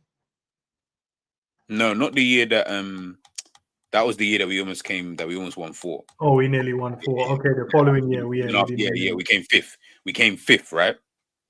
We came 5th in that season. We was absolutely shit. You almost won the Premier League. Again, you performed excellently. You still didn't win anything. At some point, all of this, we've got one of the best the best youngsters, the best whatevers that you want to say. At some point, it has to translate into winning something. Because if it doesn't, bro, this conversation that you're having back and forth, bro, it starts to sound like you just start to look like the like we start to feel sorry for you after a while. Like Manchester United have been absolutely dog shit since Fergie has left. They've won a Europa League, they've won the League Cup, they've won the FA Cup, I think twice in that fucking time. You have been shit for 20 years. And teams like Manchester United, who have been shitter than you in probably that space of time, are still picking up trophies. So I don't know, like what award is it that you want to win? I'm so baffled. Like, what is it you want from us? What do you want? You know what it is as well, G? It's that thing where they want to be recognized for hard work, but you're not allowing yourself to be recognized. You keep telling me you're working hard. Yes. Like, don't tell me you're working hard, bro. Let me see it, and I'll give you your credit where the credit is due. Like when we say, nah, bro, they've been on it, bro. They built a good team, and they're a team that you look at and go, on their day, they can beat anyone, bro. Like they can slap you up. But then you keep telling us, like, nah, man, we're good. Now you're saying Declan Rice, now we have to hunt them. It's up to us to hunt them down. We don't need the other teams to help you. Okay, so you think if the other teams don't help you, you think you're gonna catch us, bro? You need the other teams to help you win this. You need the Evertons. You're gonna need the Man Cities when we play them again. You're gonna need every team that we have to play again to beat us. So then talking about you're gonna hunt us down, bro. Yeah, it's one of them things there, innit? And I get it, man. You're off the back of a good result against Man City. A result I didn't predict you were gonna win because I thought you would lose. But you won the game. Fairs, hands up. You guys deserve your 3 points. And then your first thing he says, come out and say you want to hunt down. Oh yeah, it's down to us to hunt Liverpool down. So what have you been doing the whole season then? Ain't that what you've been doing? So you took a Man City win and that's always a narrative. Like, well, if we beat City, that means. But you didn't see what we did to Man City, bro. Do you not see what Bournemouth and these teams have been doing to these man? Brentford's, Brighton's. You're not seeing what they've been doing to Man City this season. Bro, Bournemouth beat them. And you watch, what's it called? Was it Sporting? Them other man that's just, we'll just lose the game 2-0 and then come back and win 3. You're not watching these other teams like Man City or Man City, they got quality players, and on their day they can beat you. Yes, but they're not the same team this season. They're not the same team. And I get you, man, have a little rivalry between them and whatever and blah, blah, blah. But yeah, man. What rivalry, bro? There's no rivalry, bro. Like, they're not one anything. Rivalry, bro. 2 seasons of. But you know, the other thing as well, bro, like, it was mad, yeah, because remember I said I was just looking on Twitter, yeah. Bro, why is every art, like, I say every because I don't know. Forgive me, not every, because obviously the two brothers, Tariq and Matt, ain't in this list. Yeah. But I'm looking, and they just keep complaining about referee decisions, bro. Oh, Liverpool this and Liverpool that, and look at this still. And I'm like, bro, you keep taking screenshots, bro. Like, watch the damn clip, bro. Watch it properly, and you'll see that. Like, there was a tackle in the Forest game with Brighton, man. I can't remember the Brighton midfielder tackled Gibbs White. He brushed his leg. And I say brushed his leg. Man took a screenshot as if man took his whole kneecap up. And bear in mind, G, I am sitting watching a game, and I'm like, Gibbs White, get up, man. Like, man just brushed your foot there, bro. You're rolling around as if man just stepped in your whole kneecap, kicked off the whole shins, everything. It weren't even a tackle like that. I see man scream, oh, if it was Arsenal, it would have been a red card. I'm like, come on, bro. Then they were arguing about, Gravenberch, Cody Gakpo dived. And I'm like, bro, you can clearly see you got tricked, bro. Or if there was an other club. And then we, as Liverpool fans, joined in. Then started showing Arsenal things. And I'm like, bro, allow it, man. Allow it. Just don't get involved in it, man. Everything. Oh, look at this ref. He hates us. What you're doing and you don't realize, and Liverpool was a part of this before. I don't know, maybe not last year, maybe the year before, when we kept complaining about referee decisions, right? Some just because obviously man got kicked in his chest in one game, and you're like, that's 3 points. Martin Odegaard dribbles a basketball in their box. That's another game where we get a penalty. That's 2-1. Man City, we win the game in the last minute. That's 6 points. Tottenham would have been in the lead if a man didn't chose not to draw a line. I don't know what the game would have finished, but bear in mind, Liverpool weren't down to nothing at that point. We scored then to take the lead. Do Tottenham come back? That's a different conversation. I don't know. But it puts us in a good position, means man ain't diving in someone's ankles. It means a man ain't tripping over himself by kicking, Jota's kneecap and then tripping himself up and then going, bro, those things might not happen. So let's call it 9 points. We got shagged, bro. And these men just keep complaining about these referees, yeah. And I promise you, the referees are waiting for the right moment to screw you, man, over. And they'll make it so blatant. Bro. You're going to just hate every referee after that. Because you keep cussing them. You keep getting onto them. Obviously, them man, they was like, oh, let's share my man's home address and that, bro. I'm like, you don't know what you're doing, bro, to these refs here. Because they're waiting for the right moment. It'll be a game when you're winning. You're like, oh my days, yeah, we're going to get the 3 points and we were struggling. Bang, they're going to give them a penalty, or they'll send one of your players off, or they'll give like some dead goal. Normally like, oh, he's interfering with play. They'll just make up some next rule. Nah, he ain't even interfering, bro. Give the goal. New rule that got added today, boy. What I promise you, stop complaining about these refs, bro. They'll find a reason to shag you, man. When we used to do it, bro, they used to do it in remember even when what's his face kicked Gakpo in his chest, bro, on the counter attack against Villa, and he had the claw marks on his chest, and he was and he got a yellow card, and it was like, now we're gonna stick with the on-field decision. I said, so not only that, I'm now witnessing 2 of my players getting kicked in the chest now. And these are yellow cards, bro. Invading space.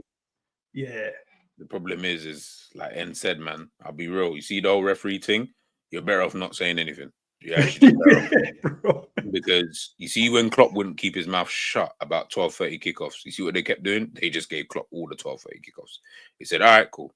You see when you complain about decisions, even when the decisions should have been given your way, I promise you, it's no point. Like, you almost just have to take them for what they are, which is there's going to be times when we're going to get shagged, but there's also going to be times when it's going to work in our favor. But when you moan about the times when it works in your favor too much, bro, just like Arsenal fans, as they keep doing, bro, it's the same thing every week. Oh, this, that. And I'm like, bro, it's not even actually that deep. Like, I don't think you actually understand. It is not that deep whatsoever, bro. It's really, really not that deep. So you just need to kind of just relax, just chill out. The decisions will be the decisions, because you moaning about it doesn't change the decision. Do you get what I'm trying to say? Like, in terms of, they can always overturn it, like they did for Miles Lewis Skelly, which I thought was right. Yes, overturned. I didn't think it was a red card at the time, but guess what? He gave it on the day. Man can't change it in the, like, he ain't gonna change it in the thing. So you shouting at man and, oh my god, this is so unjust and yada yada yada, bro. Like, I promise you, none of that is going to help you. All that's gonna happen, as En said, you just got a target on your back for no reason. That's up and to I you. promise, like, you mark this stream now, bro. But I promise you, there will be a game Arsenal, are gonna need the 3 points. They're gonna need it, bro. And I promise you, they're waiting for the right moment to screw Arsenal over, bro. And it will be in a game where they least expect it. It will be in a game where they least expect it to happen, and then they'll just be like, "Yeah, you think we don't remember you, man? We're just getting onto us." And showing my brethren's address and that. All right, say less. We'll wait till you see that's this mad. game. Getting man's address and that. I said, brother, that's a bit. And then just complaining online and then tagging the PGMOL MOL man in there. And it's just like, bro, stop tagging them, bro.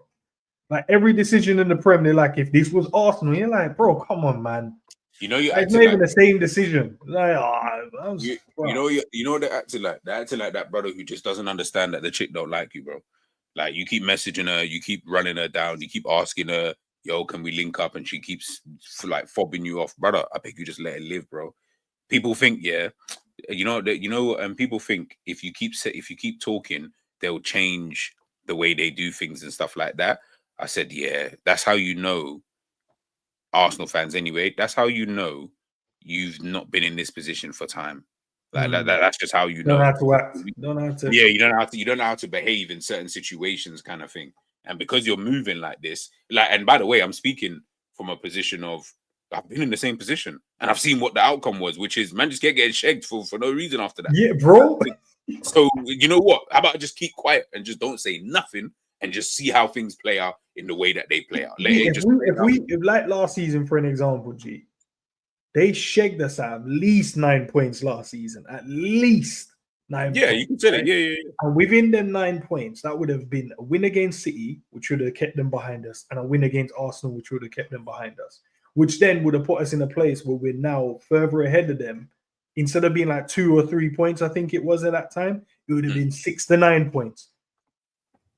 We lost out in the league by like 8. Was it 8 points? We end up finishing behind City in the end.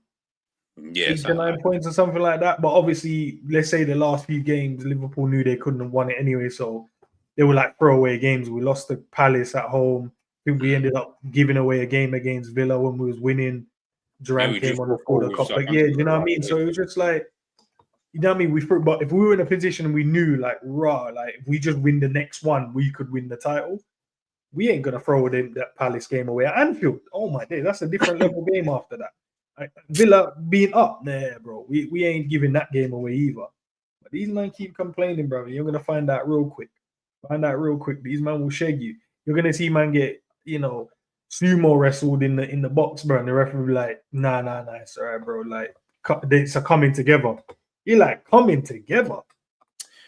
No, honestly, Arsenal fans are just like, honestly, you're just insufferable, bro. Like, you're actually so like, it honestly just frustrates me when I think about it. I'm like, I just need to understand, where does this level of like brazenness, like, where does it come from? Like, what is it that you think you have or you believe you have makes you think you can talk with the level? I'm talking everyone on AFTV, the way that they speak, the way I hear Robbie speak at time, like, but where do you feel like this level of confidence is coming from? Like, what do you have to put on the table right now? If we were to sit down on the table, us, Manchester City and Arsenal, let's all sit down on the table. What do you bring to the table for you to then have a conversation with us on the table? Because I know what we can put down. I know what City can put down. I don't know what you can put down. Maybe you can put down, I don't know, money. Like, and even then it's still not enough because Man City blatantly got more. Do you get what I'm trying to say? So it's not going to be money. It ain't going to be trophies. Players, maybe. But if you're having to put out players, then that kind of tells the story. Like I'm just so confused. Like what is it that you're trying to put out there? It's similar to Spurs, right? There was a moment in time when Poch had them and they were doing well, Tottenham fans were kind of piping up. It was just the fact that they were relevant within the moment and competing. So relevant and competing. Obviously not winning, but when you're competing, you're seeing your team beat some top teams, you're seeing your team, competing, you're up there in the top fours and you get into like semi-finals, finals, or trophies. You're bigging up your chest. You want to, and I think that's where Arsenal is, but they're also doing the extras. Instead of us going, do you know what? Tottenham had a really good season. Look, I'm lucky not to win this, but I can see what they're trying here. But Arsenal is on the other hand, like, no, tell us, bro, we're good. Nah, G, tell us that we're good. And you're like, bro, relax, man. We'll tell you that you're good eventually, but now you're telling me to tell you. I ain't telling you, bro. Do you remember in school, because obviously we're older enough, or however you're going to put it, to understand, like, when Liverpool was shit. You see Manchester United fans, but they didn't even chat to man. Nah, they don't care about me. Bro. Like, but it was obviously disrespect in itself, right? But like, I'm not included in conversations and that because my team is so dead and we've not won anything or whatever. These times, like, that's how I see you, man. I'm like, but you haven't really done anything, so I don't want to chat to you. But like, En said it. Now you said it again. I was like, yeah, it's true. It's like you keep shoving it in my face, like, yo, respect me, and I'm like, but I have nothing to respect. Like, you're not doing anything for me to be like. You're doing as good as Nottingham Forest are doing this season, effectively, which is you just doing like having a great season.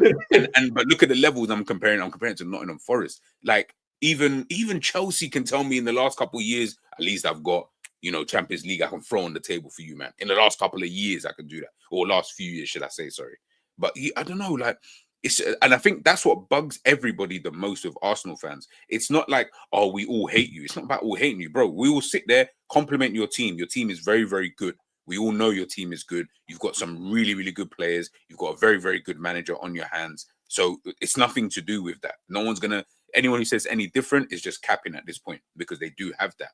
What we're just trying to figure out is, but why do you keep like trying to involve yourself in big bang conversations? Like, you're still small boy. Like, go away. When you've won something, when you've put some hairs on your chest, then you can come and have this conversation. But until then, I just don't understand like why it's always having this massive like, oh yeah, but our team is doing this and our team have been the best team in the last 2 years. And I was sitting there thinking, that's crazy to hear. Because I'm pretty sure Man City won the league last season and the year before that. But even if you wanted to just do it by annually, like just by like from January the 1st to December the 31st, I'm still trying to figure out. But in that time, a trophy was given out. You didn't win any of those trophies. In fact, I think 4 trophies were given out in that year, and you won 0 of them. So I'm still trying to figure out what were you better than? Oh, the points. Okay, so you're doing we won the most points over everyone thing. Okay, that's fair. You can have that. And listen, when I see that put into the record books, into the official Premier League thing, then we can have that conversation. But until that point, I promise you, ain't no one give a shit about what Arsenal are doing right now. I promise you. When you win, we will start caring. And then you can start calling it hate. Then you can start saying, these men are hating on us. Do you think Liverpool fans care about, like, I know we have a rivalry with Manchester United, but the reality is, like, and I think James Redmond even said something along these lines the other day. When you get to a point now that they're so shit, I don't actually care what you're doing anymore. Like, yeah, bro. I don't even look at the game. Like, I'm hoping Man United get points now. I'm like, oh, let's win this one. Bro, I'm hoping they get points just because I'm like, right, this is a bit deep now. Like, why do I think like that? I shouldn't think like, oh, I want Man United to win this game. I'm like, that's kind of mad. You don't well enough, United, man. You should have won unlucky with them chances. Before it used to be like, at any given moment, I need you, man, to lose, bro. But like, nah, come on, guys, man. You guys can, you guys can do well. But look, you're closer to Forest than you are to Liverpool. Well, Forest only 3 points behind you. Still gotta play them again, bro. That's what I'm just telling you. Like, still gotta play them there again, bro. Like I say, man, just listen. If you beat us to the league and you win, then okay. You can chat the most smack you want, and I can't sit here as a fan of Liverpool and say anything to that. And I don't think Liverpool fans can really say that. We can bring up other stuff and And no one will. But unless you give us a mad talking point where they shagged us out. Other than that, none of us. Whatever you want to say. Will I listen? Probably not. Switch off. But you can say what you want to say. Yeah, like I'm just like, and this is what I keep saying to Arsenal fans. I'm like, guys, like, you know, Haaland said it to you, and I think you still haven't understood. Like, just stay humble, bro. Like, stay humble. Like, until you're in a position. That's why Haaland can keep doing the man lost 5-1 and is still doing this stuff. Like, yo. You see this thing over here, though? You see that 5-1 that you've got here? That's not helping you do anything because we still got this, though. Yeah, I'm trying to say I've still got this. And I've got it twice since I've been here. And I've only been here for 3 years. So the sheer fact that I've got it twice in that time and you have got 0 should tell you something. Like I say, Arsenal fans, just understand nobody's saying that you cannot celebrate victories. How many Premier League has Arsenal won when it was switched to Premier League? Is it 4 or 3? 3. Wenger won 3. 3? Yeah, 3. And Haaland's won 2. So Haaland's nearly won the same amount of Premier League as you guys have won. And when Liverpool win it this season, we will be one behind what you won in the whole 20-odd years or whatever. Like, at the end of the day, bro, it is kind of what it is, bro. Like, just sit down, listen, and sit down, relax, come back, win the Premier League, then talk your smack. When Liverpool won the Premier League, you know, when I didn't even care about Arsenal at that point. Like, I didn't care about any, bro. I didn't care. I didn't go and try and find any fan. Like, and this is the problem we have, right? If they were to win it, they would try and find every fan under the sun the same thing as well. And I promise you guys, what would hurt them the most is if we just didn't say nothing. Yeah. They would feel so hurt by that because they would even win it and they'll still want us to be like, well, tell me I'm good then. Like, bro, you won. What do you want from us now? Like, just go and enjoy it. Go on. Like, if we win it right now, right, bro, we're just celebrating amongst us, bro. I am not going to speak to any Arsenal fans. I'm not going to be going, ha, ha, blah, blah. I don't care, bro, because I'm not fighting against you, man. We're fighting against ourselves. It's always been Liverpool versus Liverpool. It's only been Liverpool that can cause themselves a downfall. It's never been anyone else. It's us. Do we take our opportunities in game? Do we play when we need to play? Do we not give away stupid goals? Do we make sure we keep 11 on the pitch? It's always us versus us when we're in this moment in time. And that's why so whenever we fuck up, it's we the one who fuck up, bro. I ain't going to look at them and go, oh, yeah, it's because of them. Why? No, bro, bun you, man. I don't care about you guys. But these man want us to care, G, bro. And I promise you that will happen. If we win it, we'll just be like, let me post out Liverpool won it. Let me go and celebrate my Liverpool fans. These men will be online doing streams. Where are you lot at? I'm like, no, don't get twisted. No, don't get twisted.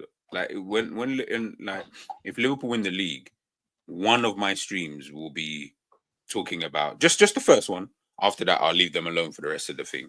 And also as well, by the way, and again, I have to just make it clear, I don't mean Tariq and I don't mean Matt because they're exempt from all of this anyway. For the rest of you guys, you see, when we do streams, Arsenal, like, and again, I'm only speaking from a position of if we win it, I don't know yet, but if we win it, I'm telling you now, don't come on stream and have any conversation that involves my team being better or worse or whatever. I don't want to hear about the referees. I will mute you. I will block you. I will make sure you never jump in any of my streams. If I lose subscribers, I don't even care because I don't want to hear it.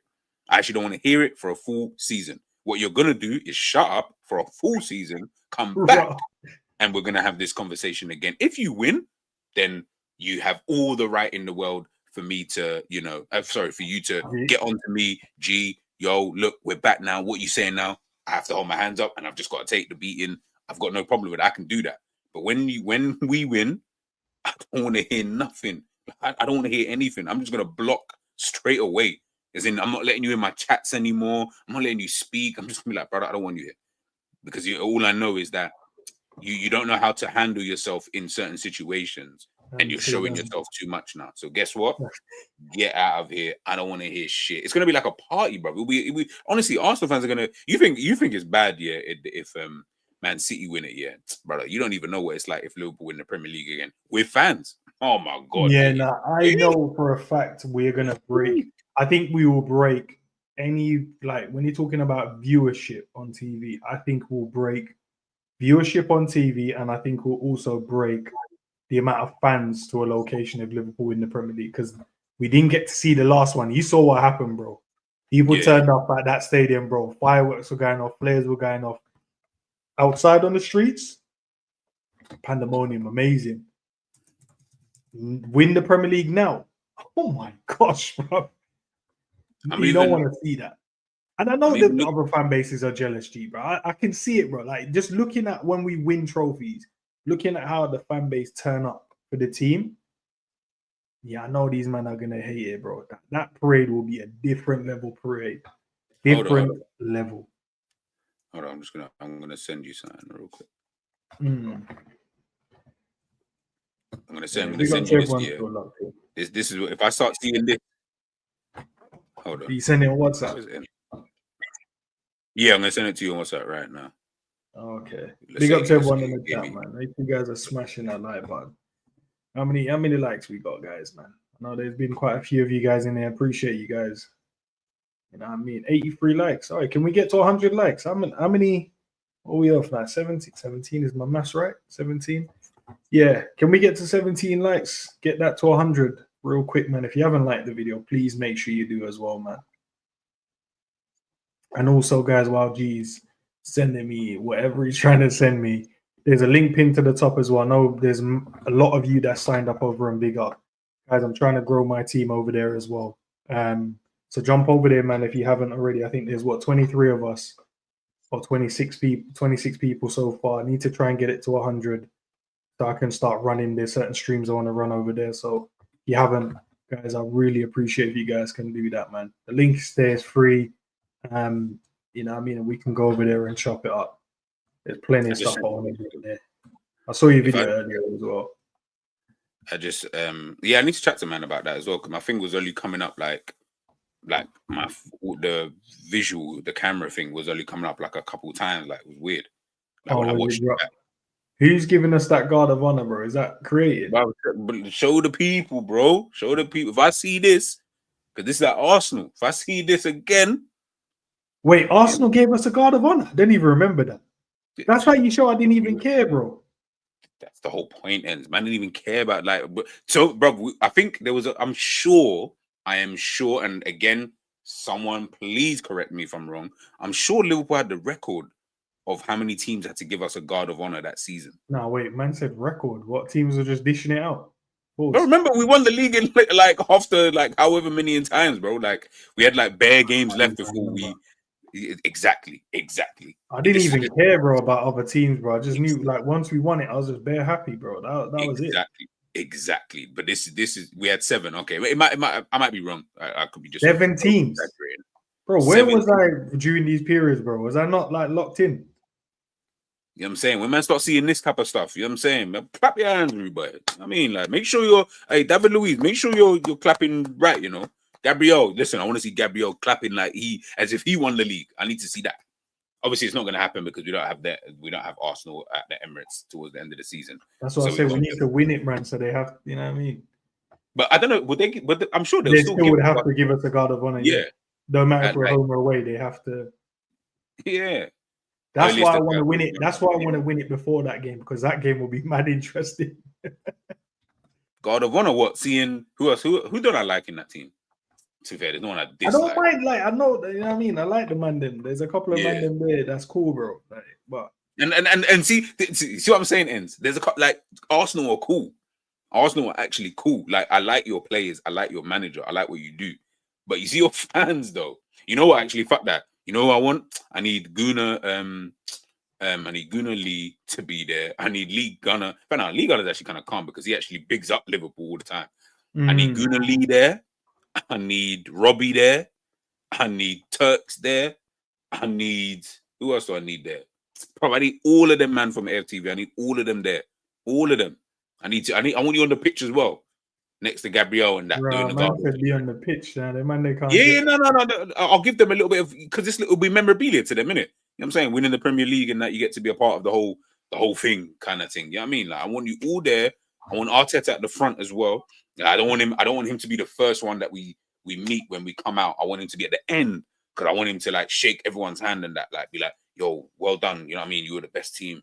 Boom, boom, boom, boom, boom. I need all of that. That's just for my purposes.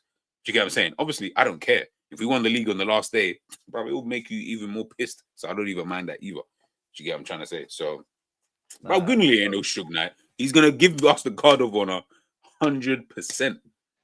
100%. He's gonna come on stream and he'll do whatever. You know what I'm saying? I need him to do to run the rhythm. You get it? Like, come on, bro. Like, you know the vibes. You know the vibes. Like, Gunley's my guy, man. He's cool, but unfortunately, he has to get put into that kind of put in the ops category as well. Yeah, he's an op. He's one of the man them, but he's one of the ops where it's like, bro, even Tariq, I can't even lie, Tariq, Matt, you guys are my guys, but unfortunately, I need to see you there as well. When we come on the stream, in fact, I'm going to be doing guard of honors on stream if Liverpool win the league early. So when we come on stream now, I want to see all of this. You know what I'm saying? How long do they do it for, people? Is it like for a minute? I don't even know. It's how long the whole team comes out, innit? It's the whole team, and I think. Oh, the whole team. Okay. So you know, I'll give you. Usually it takes, because then the manager comes out as well. So maybe it takes like 2 minutes, maybe a bit less. We'll give it 2 minutes. Yeah, I want 2 minutes of a start of a stream now. You know, usually I do the intro and Ends might do the intro. There'll be no intro. We're just coming straight on the stream. I just want everyone to clap. And we're not gonna come on the stream until they finish clapping, and then we'll appear on the stream. We'll do it like it's the whole thing. You get it? That's what I'm. That's G's big up link as well, guys, man. It's in the chat. Love. So make sure you guys. That's mine. Mine is there, and G's is there, man. If you haven't, yeah, man, come on, man. We need to get over there, bro. You know what I mean? There's a couple of guys enjoying the benefits. We want to enjoy the benefits as well, because you know what I mean. We're secretly better still. Oh, Hooks, yeah, Hooks as well. Hooks, all of them. Anytime we come on stream, I don't want none of them. All right. I don't want like nobody. As in, none of you are safe. Would want respect, bro? Fuck all of that. Hear what I'm saying to you? When I come on the stream now with Liverpool in the league, man, need to hear a clap for at least a minute or two. When I hear that and that's finished, yeah, calm. Then we can have the conversation. You know me, I'm always ready to chop it up, and then I'll move on. But until I hear the clap, I'm not speaking. You won't hear me say a word to anybody. I promise you that will happen. I promise you it will happen. So, Trevor, big up, man, for subscribing. If you're new subscribers in here, it didn't pop up. Normally it pops up. Extreme Element, do your job, man. You're meant to tell me when whoever subscribes, man. But make sure you guys are, telling me if you've subscribed and new today. Yeah, it's not doing its job, bro. It's not doing its job. But I think that's it, man. I think that's all the topics, man. That's all the topics done and dusted. Arsenal got a bit more airtime than I wanted them to, but it is what it is, man. Just a quick run through. We're talking about summer FC again. Fabrizio saying we're going to have a busy summer. I don't know what that means, bro. People talking about Virgil, man, saying, yo, them strikers, when they look at him, it's just a long day, innit? Can't go up against him. He said he used to watch us when he was at Leipzig. And he's like, yeah, didn't really think this guy was that good until he came here. And he was like, okay. Yeah, okay. Virgil's that good. McConnell was jokes here because I saw this. I particularly took this one for this stream because, yeah, G had a lot to say about the brother, but Liverpool said, listen, he's staying as a part of the first team. You're going to be seeing a lot more of McConnell, bro, this season. Yeah, let's see it. Let's see how many games this brother gets between now and then this season. He's definitely going to play against Plymouth. Yeah, 100%. When did we play them before we play Everton, right? I swear it's Spurs, Plymouth, and then Everton. Or is it Spurs, Everton, then Plymouth? I actually don't know what the I'll check now. It's crazy, man. I feel like I'm out the loop in our games because we always, when we get to these stage, man, we're still in loads of competition. Yeah, so and then we've got this stupid game in hand, bro, that we need to win. Listen, man. Hopefully our fortunes are better last time, man. Because last year when we played Everton away, I was away, man. I was on holiday and we got smoked. I heard. Well, you was lucky. I could never forget that when you was away, and I remember sitting there thinking, me and Savage just through the stream. It was like, bro, so calm right now. Because we was in, it's Tottenham, Plymouth, and then Everton after that. Tottenham, Plymouth, then Everton. Okay, so the man then will play against Tottenham, then they'll be rested for Plymouth, and then they'll be ready for the Everton game. Okay, all right. Yeah, man, that's all right. But yeah, I'm sorry, man. When you man told me like, bro, that's not a game. To this day, I still not watched even the highlight. Bro. I told the only highlight you needed to know was that Gakpo was playing left wing back. That's all you needed to know. Someone said that to me. I said, wait, why was Gakpo playing? Bro, me and Savage. You know when we were just sitting there, because remember it was like towards the when did you go on holiday? It was I can't remember. I think it was like April times. Yeah, April times. Yeah. I was away on my birthday. Yeah. Yeah, see, so he was gone in April and he was gone for a hot minute. And I remember me and Savage were just sitting there, just watching the game. And like you know when, because it's so late in the season, again we're in competitions and you're like your minds are just like going because you just want to get the victory in it and bounce kind of thing at this point. And I just remember we just lost, and I just remember thinking, yeah, this is like the epitome of like what's going on at the moment. That Gakpo's playing left wing back, Trent gets dunked on, like, bro, it was such a mad game that you wouldn't have wanted to see it. Trust me, you wouldn't have wanted to see it. That's mad though, man. That's crazy that we got smoked up. And I remember you man saying what Trent did. Trent just allowed, and he was like Virgil got bullied by what's Bro, his face, Calvin Lewin. Like, it was bare madness that was going on. You said Darwin missed an opportunity. Like, it was crazy. Bro, it was everything that could go wrong in a game went wrong in that game. Like Gakpo playing left wing back wasn't the worst thing that even happened in the game. It was just, and it was one thing that happened in the game, like just because of where. I can't remember why he ended up playing there. I think it was just position. I can't remember what happened to Robbo in that game, but something happened where he just had to play there, and we just needed him there on that side. And he was the only person that Klopp wanted to put there at the time. But it was the Trent letting the goal go in, like just getting dunked on. And then, yeah, Calvert-Lewin, bro. I swear, I didn't know, but Calvert-Lewin, he can jump high, though, bro. Like, Yeah, he can real high, bro. So it wasn't like he dunked on Virgil. It was more, he just out-jumped him, bro. Like, man. I was like, can he really jump that high? But I think Jerry said, he said, nah, he can actually jump. Nah, he can jump, bro. Them man, they're moving like frogs, bro. Man can leap. Bro. He was mentally like a frog in that. That's crazy.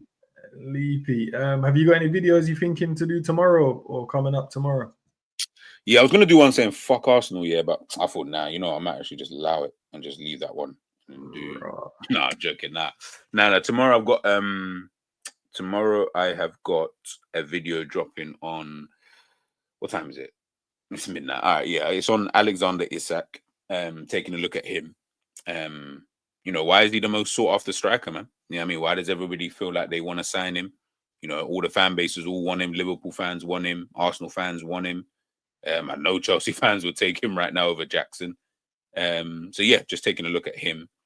And yeah, I got the video obviously out at the moment about Rafinha. So I'm going to do more, man. So you guys let me know. In fact, over the next couple of streams, if Ends does another stream tomorrow, whatever, you guys let me know, man. What other players do you guys want me to talk about? If there's players that we're linked with, or just players in general in the Premier League that you just want a bit of a deep dive into, I'll do the research, man, and I'll drop that. I'm trying to think if there's any other, because if Isak isn't the guy we end up going to get, man, then surely there should be someone else out there that we try and go and get. People talk about this. Who's the brother that's at Frankfurt that was with Marmoush? He's kind of tall and a bit lanky. Yeah, him. I swear he was linked to like Brighton or someone like that. Oh, I don't know. Maybe not him then. But yeah, what other strikers are out there that we can go and get?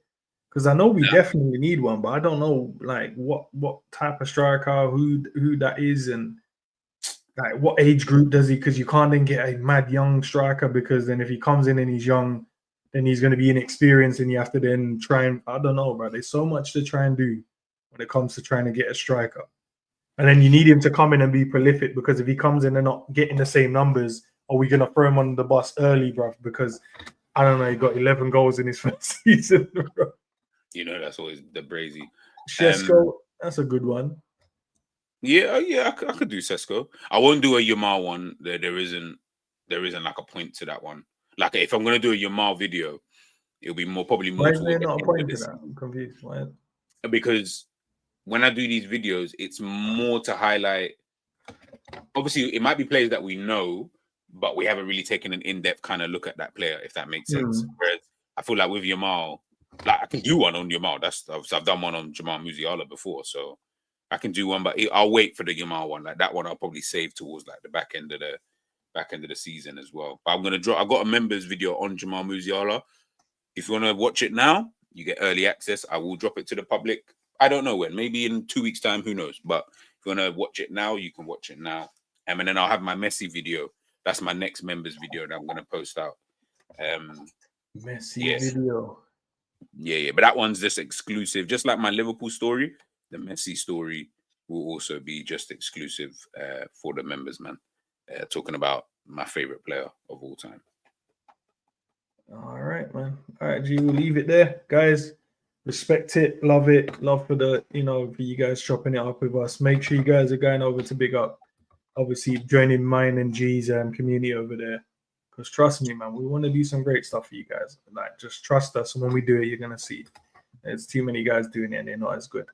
I might be live tomorrow. I don't know yet, but I'll definitely have some videos out tomorrow. I don't know which one to do yet, but you know what I mean. Apparently, I'm an ITK now, man. That's what they're saying. The word on the streets. So, yeah, you heard it here first, man. It's crazy that Alfonso Davies signed a 5-year extension. Then he did a rap video. So, in a rap video, bro. That's what I'm saying. G, you're not paying attention to my Twitter, bro. Make sure, guys, if you're not following my Twitter, make sure. No, I saw your tweet, bro, but I didn't see anything about rap videos, bro. Right, you didn't see my tweet then, because that's what's on the video. It says about him signing a new. I even gave you the mad word. I gave you breaking as well. I even said breaking. Yeah, you said it says breaking news, and bro, I bet if I read it right now. Bro. It's all right, man. You ain't looking, bro. You don't want the up-to-date news, bro. You just want to keep following these other guys that's not giving you the right news. I'm giving you the right news, bro. Oh, I didn't click this thing. I just saw Alfonso Davies signs new 5-year deal. Here we fly. I was like, yeah, that's my new tag as well. Here we fly, man. That's That's not my Don't try and make up your own thing now. Like, what's going on? That's my own. Let me have my own thing, bro. Here we fly, bro. If you guys see that, no one can use it, man. No one uses it. But listen, guys, man, I'm gonna redirect you. I think Callum's doing a stream. Him, Jamie, and Luke as well. They're doing obviously the MMA stuff. So if you want some more stream, head over there. Go on, make sure you subscribe to Callum's stream. And yeah, man, tell them who sent you, bro. But yeah, man, here we fly, bro. You guys already know, man. Big up to Honesty as well, man. You know what I mean? And then Scraps. You, man, just make sure you got the notifications on. I'm going to be sharing some mad videos. But till we meet again, here we fly.